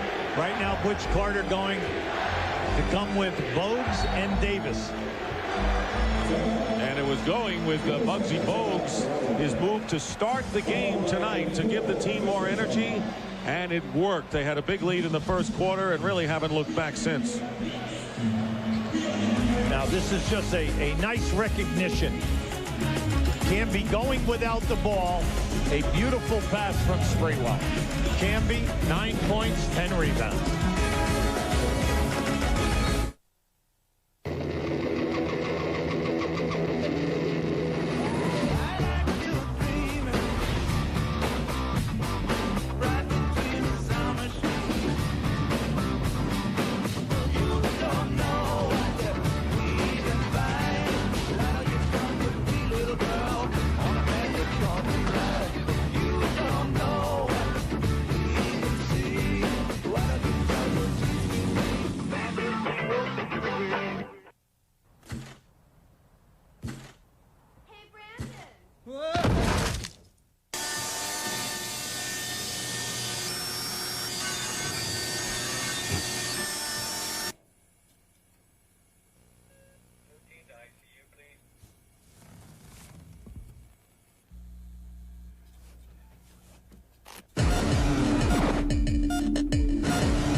This quarter is brought to you in part by Coors Light, the call of the Rockies, and by Nike, proud supporters of Canada basketball. James Duffy back with you after Game 2 of our doubleheader, Motoring 2000 with Brad Diamond. And then Sports Desk with Dutch and Dave, the full baseball story, plus previews of Round 2 of the playoffs. For me, I think we have the best series in the whole playoffs just because of the matchups. This is not one of those New York-Miami series where, you know, a coach is going to be on one leg and you swinging and all that. You know, you ain't going to have all that. Coming up next, Game 2, Timberwolves and Blazers. Hubie, the Knicks shooting 35% from the field in the game, and it is early. They have a couple of runs in them, perhaps, but they've got to continue the surge. They're down by 10 right now. This is the true test of your offense. But we all know that the defensive end, they've got to stop fouling and allowing. See right there. See, that's a silly foul, because all you're doing is you're getting yourself into a situation where you will send the Raptors to the foul line with many minutes on the shot clock, and that's an easy opportunity. That was their third personal foul with 9:27 to go, but it seems that the Raptors so quick at making the cut that the Knicks can't do anything but foul, it seems. Here is Carter going in, and he's fouled. So the Knicks now with 4 team fouls and 1 more, and they're in the penalty, and we've completed less than 3 minutes. Well, you got to love it. You know, we've been talking about this all night long. Anytime that the Raptors get the chance to put it on the floor, you just keep challenging. You just keep challenging. Anytime that you get a double team and you kick out, you make it. If you don't want that open shot, challenge them off the dribble. Keep getting them on the move, because they have to sustain that type of energy, Dick, for 48 minutes, and that's very difficult to do. Larry Johnson with his 5th personal foul. 1 more and he's gone. And Vince Carter, 1 out of 2, is 9 of 12 tonight. Remember we said, though, the downside of that is it puts the pressure on you to make the foul shots. So far they've had tonight, but let's see what they do in crunch time. As Larry Johnson staying in the game with 5 fouls. Spin against Oakley and scores. Tough move by Johnson. Oakley was right with him. That was displayed perfectly by Larry Johnson. Couldn't have played it better by Oakley, and then he even challenged the release. 9-point game, and the crowd chanting their familiar defense and offensive foul as Vince Carter running into Kurt Thomas and slow getting up. See, the group that's out there right now for the Knicks, Thomas, Childs, Camby, they're going to run in front of you. These guys are going to take charges. Now you're going to see Vince gets down inside. Thomas got there. He anticipated. What they're trying to do here is force him into the middle and then force him. All right, force him. I know you looked at that and you say, well, you know what, maybe he was moving. Well, the defender can move as long as you're moving, and now it comes down to the angle that the referee has. And another foul is, I'm going to use the word ticky-tack. I'm not saying that was, but we're getting everything called tonight. And Vince Carter picking up his 4th foul as he checks his right elbow after that charging foul when he hit the floor moments ago. The Knicks will always rotate in. Look for that charge. Now the Knicks have got to start getting some kind of a feel here. And Larry Johnson, again, this time he is picked up by Antonio Davis going up. And the foul, if it's on Davis, it'll be 5 on him as the entire front court for the Raptors. Davis now with 5, and Oakley and Carter each with 4. That was a nice move by Larry Johnson. He's in a groove right now where he's going to take it into the lane and then pivot back to the baseline. Now, if Antonio Davis would have held his spot, he might have gotten a charge there, because Larry Johnson definitely jumped into his chest. And a chance for Larry Johnson to bring the Knicks to within 7 points. They were down by 15 in the second quarter, and again later by 16. The closest they ever got was late in the second when they trailed by 2 points, but the Raptors scored the last 5 points of the half. Antonio Davis to the bench and replaced by Willis. 70-63. The Knicks making the run here with a lot of time left. Well, see, this is right now you're challenging the continuity and challenging the high percentage areas of the Toronto offense. First time the Knicks have had it under 8 points since the opening minute of the second half. Everything is slowed down. We're inside of 7 seconds. Here's Muggsy Bogues. And the rebound by Thomas, and the Knicks pushing it up now. So the veteran playoff team reaching the NBA Finals last year. Clear out. Larry Johnson against Kevin Willis. Fall away. He's got it, and it's a 5-point Toronto lead. Well, we said the key in that first half was holding Larry Johnson to 3 points. And a timeout called by the Raptors, and the crowd on its feet for the first time tonight as Larry Johnson has scored the last 6 points for the Knicks, who have come within 5. A conscientious effort by Toronto to keep Larry Johnson out of double figures. And you can see that in this quarter, he's definitely come to life because he's getting the catches and he's getting high percentage releases.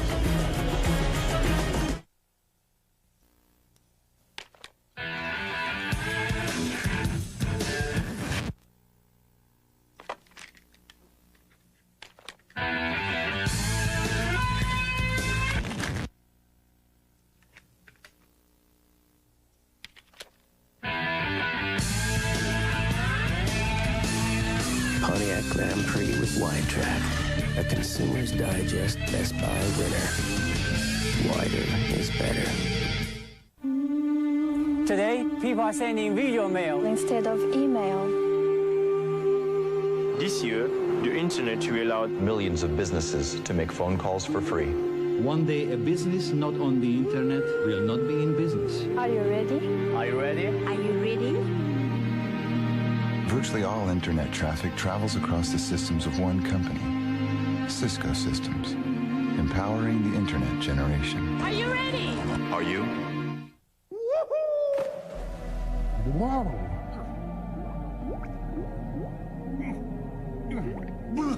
Where am I? And what's that vibration? Ah! Marshmallow frogs! Oh no, they're everywhere. Oh yeah! The combination of colorful Fruit Loops and tropical marshmallow frogs makes new Kellogg's Marshmallow Blasted Fruit Loops an exciting part of this complete breakfast. They're a blast. Ribbit. Uh-oh. Ribbit. Oh my. Ribbit. What next?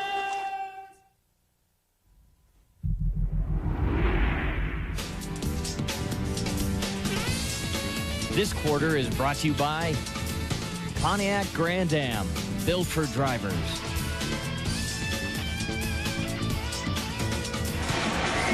In the movie Jackie Brown, Samuel L. Jackson carried a Raptors bag, but it was actually not as cool to be a Raptor fan when you became one. Tell people how that came to be. I happened to be in Toronto filming The Long Kiss Goodnight, the first season that the Raptors were playing. And I got to be really good friends with Isaiah. And he provided us with tickets to go to the game so that we could let the team know they had some support and some people who knew something about the game. And we became huge fans. You've treated us to some great endings. How do you think this one will unfold here tonight? Well, the Raptors seem to be holding their composure. They're playing better defense, again, like they've been playing the whole game. All they have to do is make a couple of shots, and I think the Knicks will go away.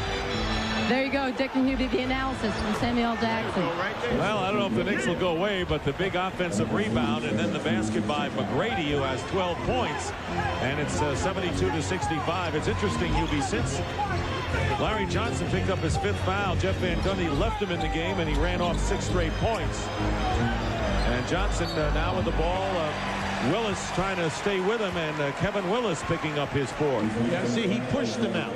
He got him out at least 10 feet out of the lane. Now, once he's out there, you have to make a decision. Do you try to deny the pass by banging him? And that's what happened. Kevin decided to continue to bang him around. Well, the referee took so many hits before he made the call. Next foul by either team will put them into the penalty. 6 on the shot clock. See, no double team. Larry Johnson goes up and gets the basket. So Larry Johnson has scored the last 8 Knick points, and it's a 5-point lead. See, they're challenging the Knicks by saying, we're not going to give you the 3-point shot. So we're not going to double team up on the perimeter, down inside. So now it's one-on-one post play. And Johnson's winning that one-on-one battle. So Thomas and Willis, and a technical foul called against Kurt Thomas. See, you can't lose your head like that. Got him with the elbow in the head. Yes, he did. See, you can't lose your head like that and then deliver the blow, because you might be right, but they always catch the second move. Now just watch down in here. There's the foul. See, Willis brought his arm back up. Now Thomas says, hey, I'm not going to take that from you. Boom. He delivers the blow. What's the old story? They always catch the second blow. So Patrick Ewing will come into the game replacing Thomas as Bogues misses the free throw. So again, Thomas struggles coming off the bench, something, as Hubie pointed out, he did not do most of the season. Muggsy Bogues only shot 91% from the foul line this year.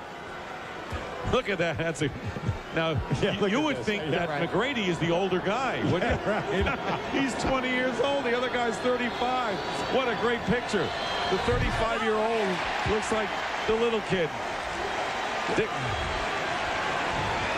Here at Madison Square Garden, the Raptors trying to hold on, leading the Knicks 72-67 with 6:06 to go, trying to send this series back to Toronto, even at 1-1. Coming up next, the Timberwolves want to do the same thing in Portland as the Blazers lead that series 1-0. You said early, it's easy. It's great to get into the penalty, but once you get into the penalty, the pressure is on you to make the foul shots. Here is Sprewell open for three. It's a three-point game, 73-70. The Knicks are coming, and you can sense it here at the Garden with 5:42 to go. That's the first time they've run that double team from the top, down on Larry Johnson. He came right back to Sprewell. Toronto did not make the rotation. And here is McGrady missing from the perimeter, tipped by Willis, and over the top, a loose ball foul. And the momentum definitely has shifted over to the New York Knicks. And now you have to wonder whether the Raptors have what it takes against this experienced playoff team to withstand this surge as Willis picks up his fifth foul. Yeah, well, right now they cannot go in 5 different directions. You know, what you have to do right now is come together as a unit and fight this off. This is playoff time now. You couldn't possibly believe that you thought the Knicks were going to fold in the fourth quarter in this building. Their history is to rally this season in the fourth quarter. They do win close games, and especially in this building. And the pressure is on you to make your foul shots. Now, if you would have been making your foul shots this quarter, you can hold them off. Ewing 7 of 10 from the line. Toronto has withstood several rallies by the Knicks tonight, but this is their biggest one thus far, and Ewing misses both, but the save, this great save made by Camby, and a wild shot put up by Sprewell, but Johnson is there, the block is made, and I think it was Vince Carter. Yeah, Carter who got the block on it. What a great defensive play. Carter driving the baseline and a foul. So Vince Carter, who has had the complete game tonight, will go to the line. Now that's costly. That was a great move by Vince Carter. The foul is on Larry Johnson. And he's gone. That's right. So Johnson, who scored 8 straight points for the Knicks, has fouled out of the game with 11, replaced by Allen Houston. And that's where the Knicks really are going to need Allen Houston, who has been invisible so many times down the stretch, for his offense here in the waning minutes. What I liked about that play, after Carter blocked the shot and passed it off, he ran up. He saw that Larry Johnson was picking him up. He yelled for the ball. And as soon as he made the catch, he put it down and blew right by him. Carter 9 of 12 from the line. Carter going to the line 10 times in game 1, making 9 of them. And this will be his 14th free throw attempt.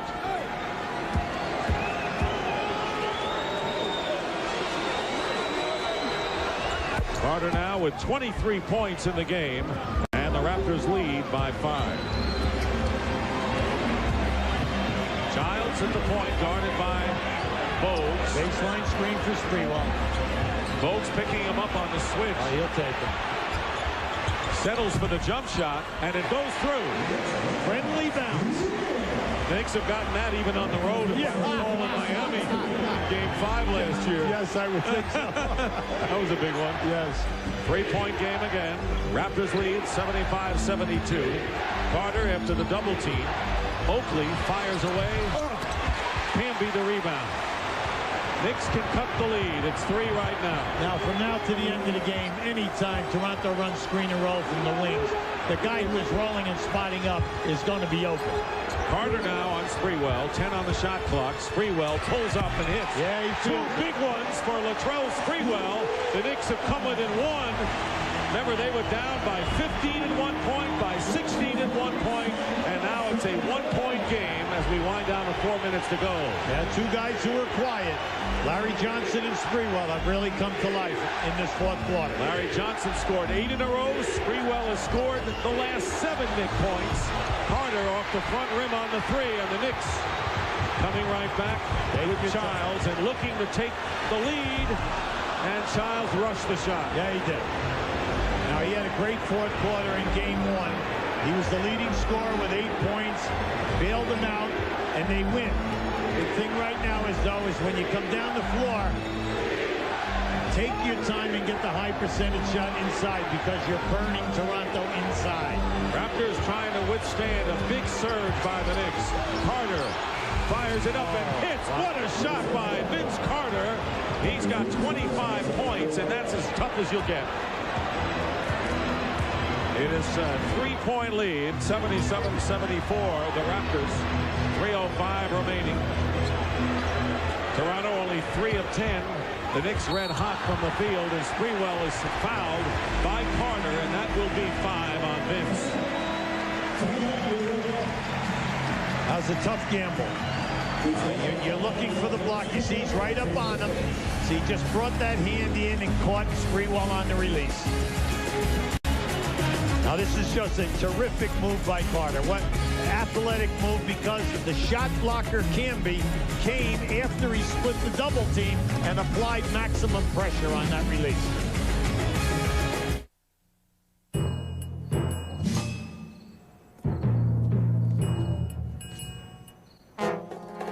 The 4-door Pontiac Sunfire now comes with 4-speed automatic, air conditioning, and remote keyless entry. Hey, how's it going? Plus, a theft deterrent system. The Pontiac Sunfire 2000 value package. A load of extra features, $218 a month or 1.9% purchase financing. Pontiac Sunfire, built for drivers.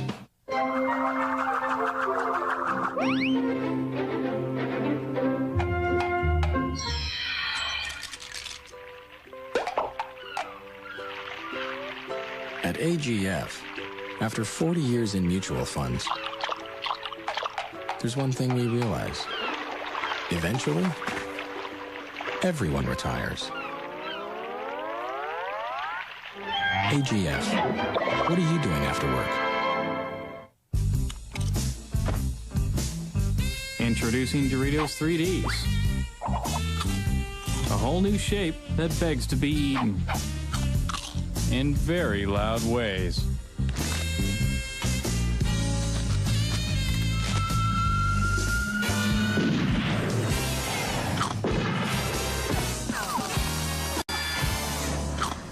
Chihuahua. Doritos 3D snacks. Same loud taste, new loud shape. The ball is right here. Larry Johnson is posted up. He's hot. Childs passes and cuts through. Now, keep an eye on Sprewell right here. He's going to move right here to this window. His man will come down and double team the post. It was the first time that they double teamed from the top in this game. And watch what happens. See, they catch him in a bad rotation. The second move was not there. But then you have to make the shot. Sprewell did. 7 straight points for Sprewell. So you're right, Larry Johnson before he fouled out with a flurry, and now Latrell Sprewell, who is on the line. Neither team has a foul to give, and both teams have 3 full timeouts remaining. This game going down to the wire. Game tonight produced by Jeff Benke and directed by Billy McCoy, as the Knicks trying to take a 2-0 lead, and really the pressure on them to do that considering what they could face on the road. Sprewell looking for his 21st point. With the starting unit of Toronto out there, they do not have an established post-up guy that you're going to double team. That happens when Willis is in the game. Well, right now he is sitting on the bench. So you're trying to beat them now You know, on perimeter movement, you're hoping that once a double team comes and the pass is made out, that you can get into the lane area with the dribble. 1 point lead for the Raptors with 2:45 remaining in the fourth quarter and 10 on the shot clock. Carter going inside and a foul. Good pass, a bullet pass by Carter to Tracy McGrady. And a shooting situation coming up for the Raptors, clinging to that 1 point edge. Well, you can see the traffic that Vince Carter is getting at this time of the game.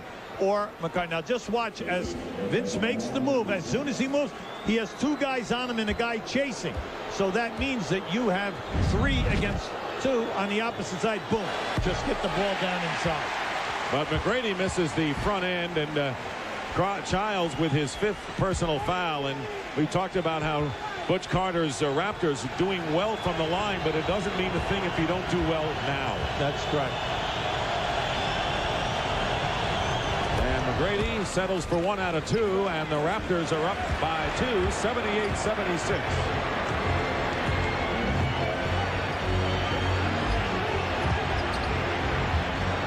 Sprewell going strong against McGrady, and his second effort is in, and no basket.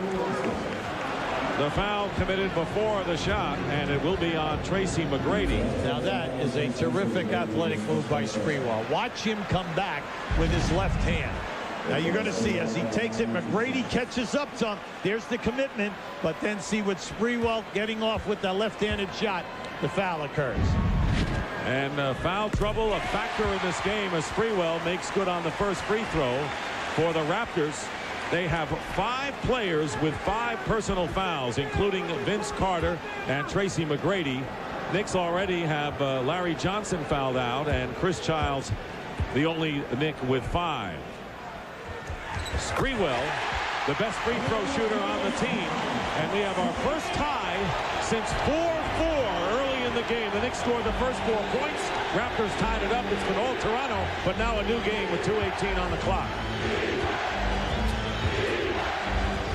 Camby not letting Oakley get the perimeter shot. He's going to take it anyway. It's a 3, and it's way short. Camby did a good job, and Oakley put it up anyway. Well, you can see everything is perimeter. And the Knicks then, any kind of double team, if Toronto's not going to send cutters through or run guys to the post-up area, everything will stay outside of 15 feet. Sprewell's been hot, but not that time. And with 1:49 to go, the Raptors have the ball in a tie game. While the Knicks had a 19-point lead in game 1, and Toronto tied it up, and it's gone the other way. Toronto was up by 16, and the Knicks came back to tie it up. Here's Bogues for 3. He's got it. What a Muggsy Bogues, a critical 3-point basket, and a timeout called by the Knicks with 1:33 to go, and the little guy comes up big. Well, he shoots it there in the air. He's made 17, shoots it at 33%. And it's just like Jeff Van Gundy said. Muggsy Bogues plays great against the Knicks. This goes back to the series back when Pat Riley was the coach. He always steps up big, and he makes the threes. The word he used was torment. Torments us. Hi, I'm Mike. Watch my button in action.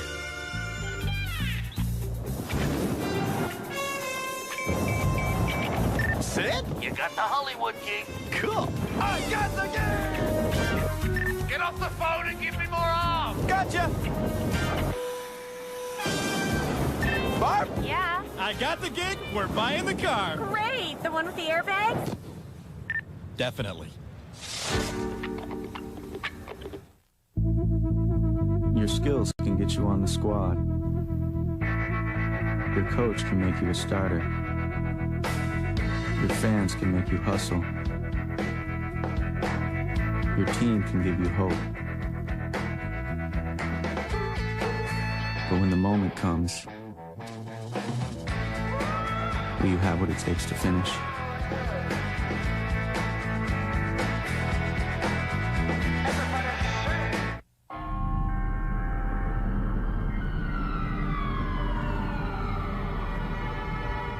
It didn't have to end like this.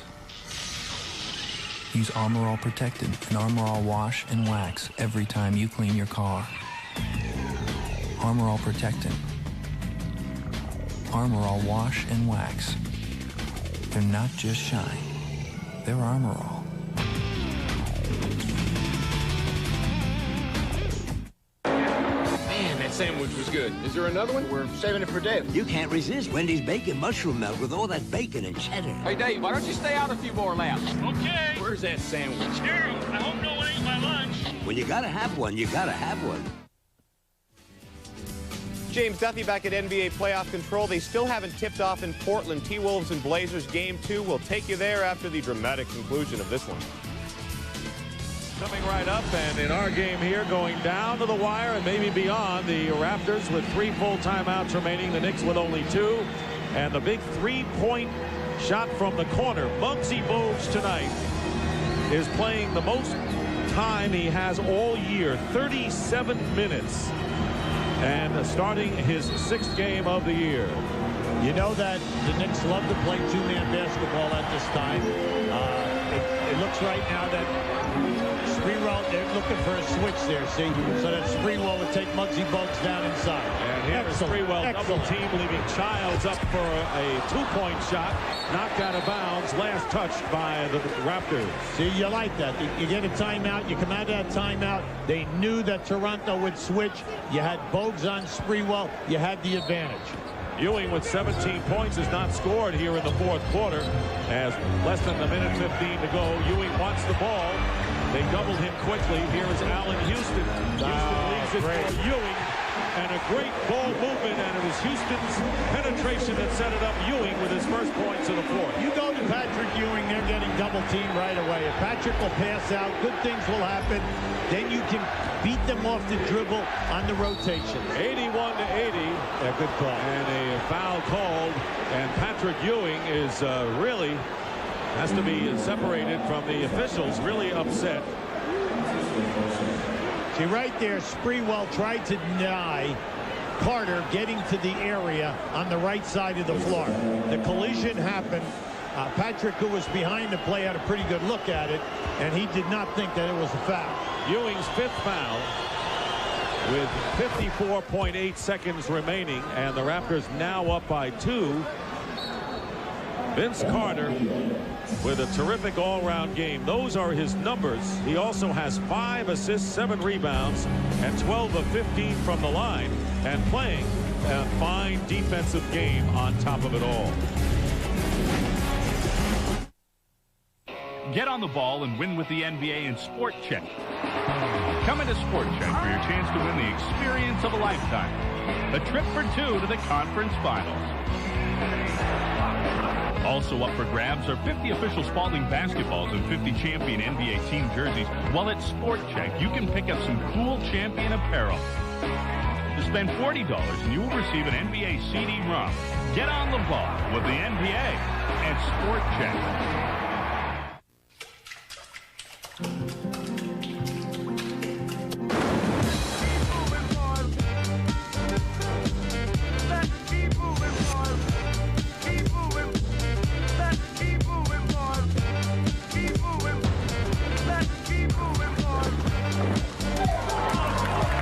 Thank heavens for turbos. Introducing the all-new Volvo V70 T5, the next generation family car. Every year, people gather for an event unparalleled around the globe. The running of the tires. What drives these men to such madness? The all-season tire sale at Canadian Tire, where you'll find the most popular selling brands and sizes, all at a price that'll knock you out. Like the Goodyear Integrity starting at $63 each, or the Michelin MX4 starting at $75 each. So run in today. Sale ends April 28th. Canadian Tire, still the right place. Pretty impressive for a team paced with 2 youngsters. 13 wins in games decided by 3 points or less, second most to the Sixers, who have 17. But of paramount concern to the New York Knicks right now, Hubie, the fact is that they're down to only 1 timeout remaining. Well, you know, at the Knicks end of the court, everything will revolve around Houston, Sprewell, and Ewing. There's no doubt about that. The big key for Toronto is when they go to the defensive end of the floor, you must pay attention to Campy and keep him off the offensive board. Vince Carter trying to give the Raptors a 3-point lead. And he does. 83-80. Carter tonight 27 points.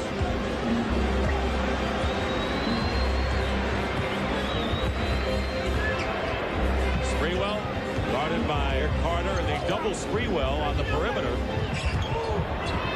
Here is Allen Houston on the drive. Houston foul and very nearly had the basket go in as well. Now, that was a hard foul by Oakley. And you like to see that at playoff time. He went for the block. He didn't get it, but he made sure that Allen Houston did not get the ball up in. And you can see right there, there's your foul. Now, Houston almost muscled that in. Almost.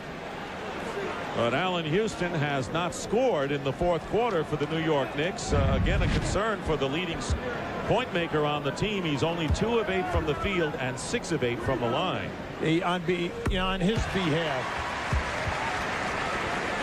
they have gone to Larry Johnson, they've gone to Sprewell, and they've gone to Patrick Ewing. He has been an afterthought in the second half in regards to being the primary guy.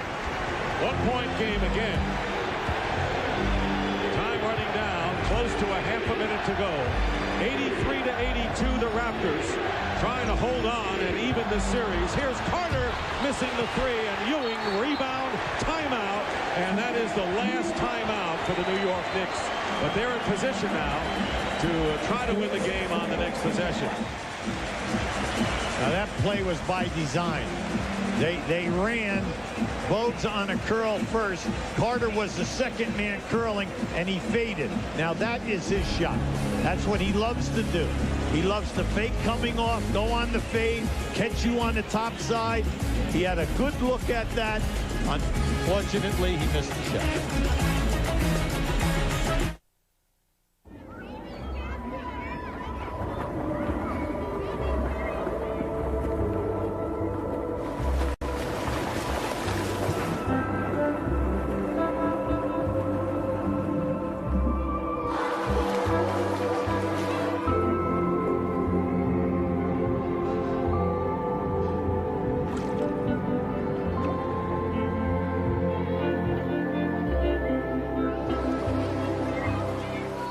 He does it all.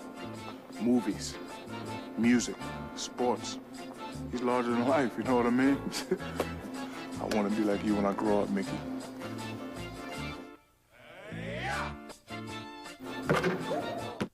On May 18th, get ready to break some ankles. Outdoors. Blacktop. Only at Foot Locker. Hi, I'm Mike. Watch my button in action.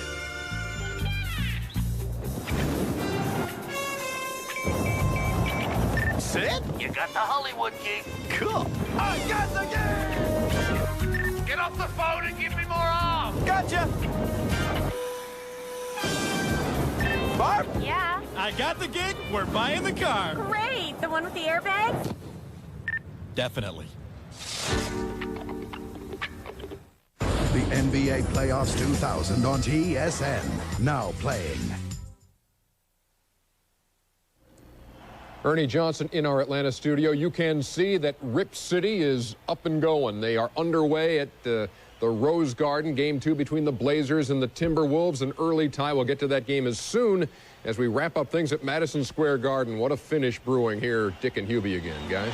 Sure is, EJ. And the Knicks out of timeouts with the 25.6 on the clock. The Knicks have an option. All right, you can see right here, they're taking the ball down. Bring the ball up the floor so that it stretches out the defense. Now, the last possession, they gave you a lot of misdirection motion, and they came back to the other side of the floor.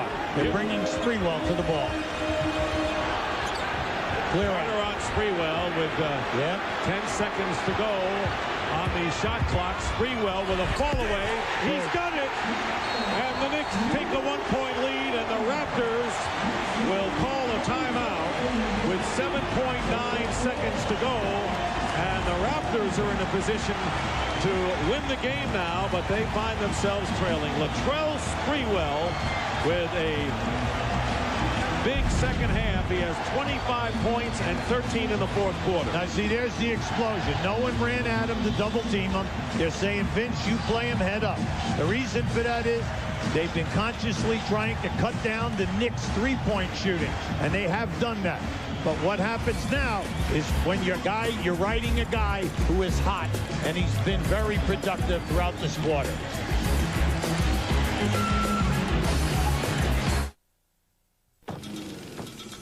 Hey, Granddad. Yeah? Man, that's cold. Cold. You don't know cold, college boy. When I was a boy, I had to walk 20 miles to school in 3 feet of snow. Uphill. In my father's pajamas. Tim Hortons Ice Cap. It's creamy, it's smooth, it's deep down cool. Smart guy. So I pull into this gas station. Oh, classic oversqueeze. Watch this. Release the hounds.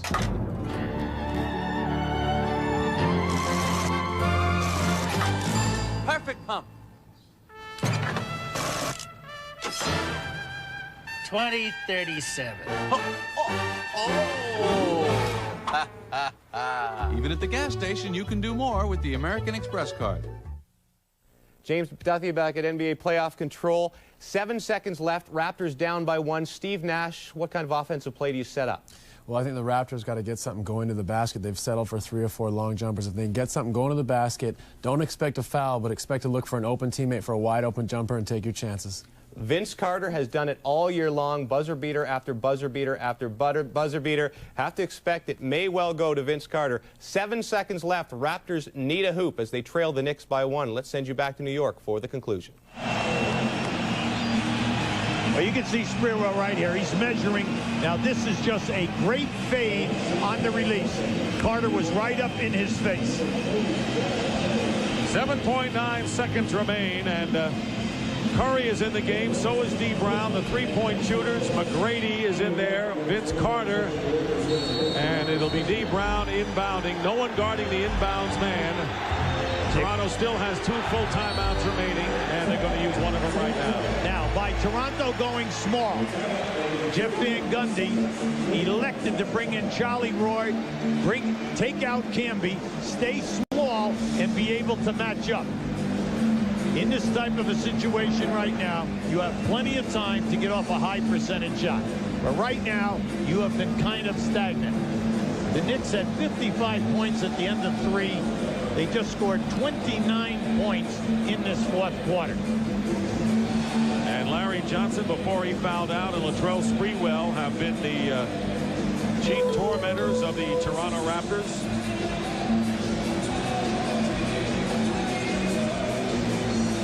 Toronto with 1 timeout remaining. The Knicks out of timeouts. Sprewell 13 points this quarter, and Larry Johnson had 8 in a row before he left the game on foul.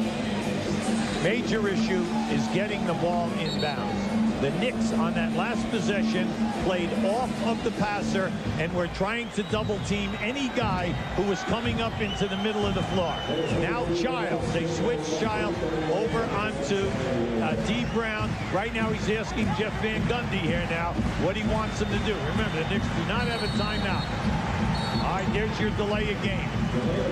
Well, I'm happy next year that's going to be out. Yes, yeah, that's unnecessary. It's superfluous. All right, now here you come right now.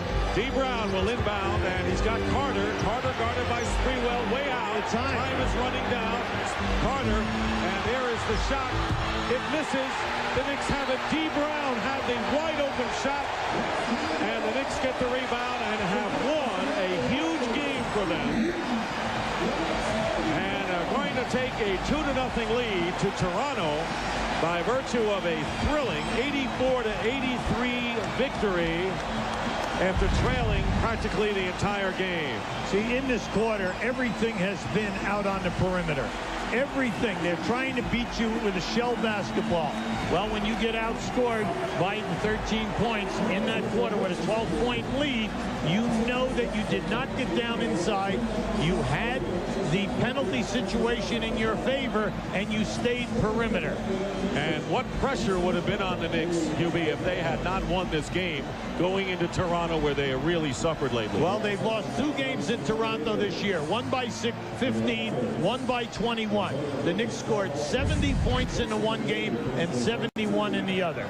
That's why tonight this was a major win for the Knicks. And playoff experience by a team that got to the NBA Finals paid off again. And so the Knicks lead 2 games to none in this best-of-5 series as they have rallied from a 16-point deficit, something they have done all year long. Sprewell with 25, leading the Knicks. Vince Carter with 27 tops the Raptors. Let's go out to D. Lynam. All right, Latrell, so different than game 1 when you guys had the 19-point lead. You had to claw your way back. Just talk about the fourth quarter and your guys' poise down the stretch. Well, they played really good defense on us for the most part all night tonight. You know, we couldn't get anything going in the fourth quarter, though. LJ got on the roll, and he's the guy that got us back into it. And once he fouled out, Jeff will look to me to get some points for us. And I'm just fortunate enough to get some baskets to go for us. On the game winner, were you surprised they didn't come with the double?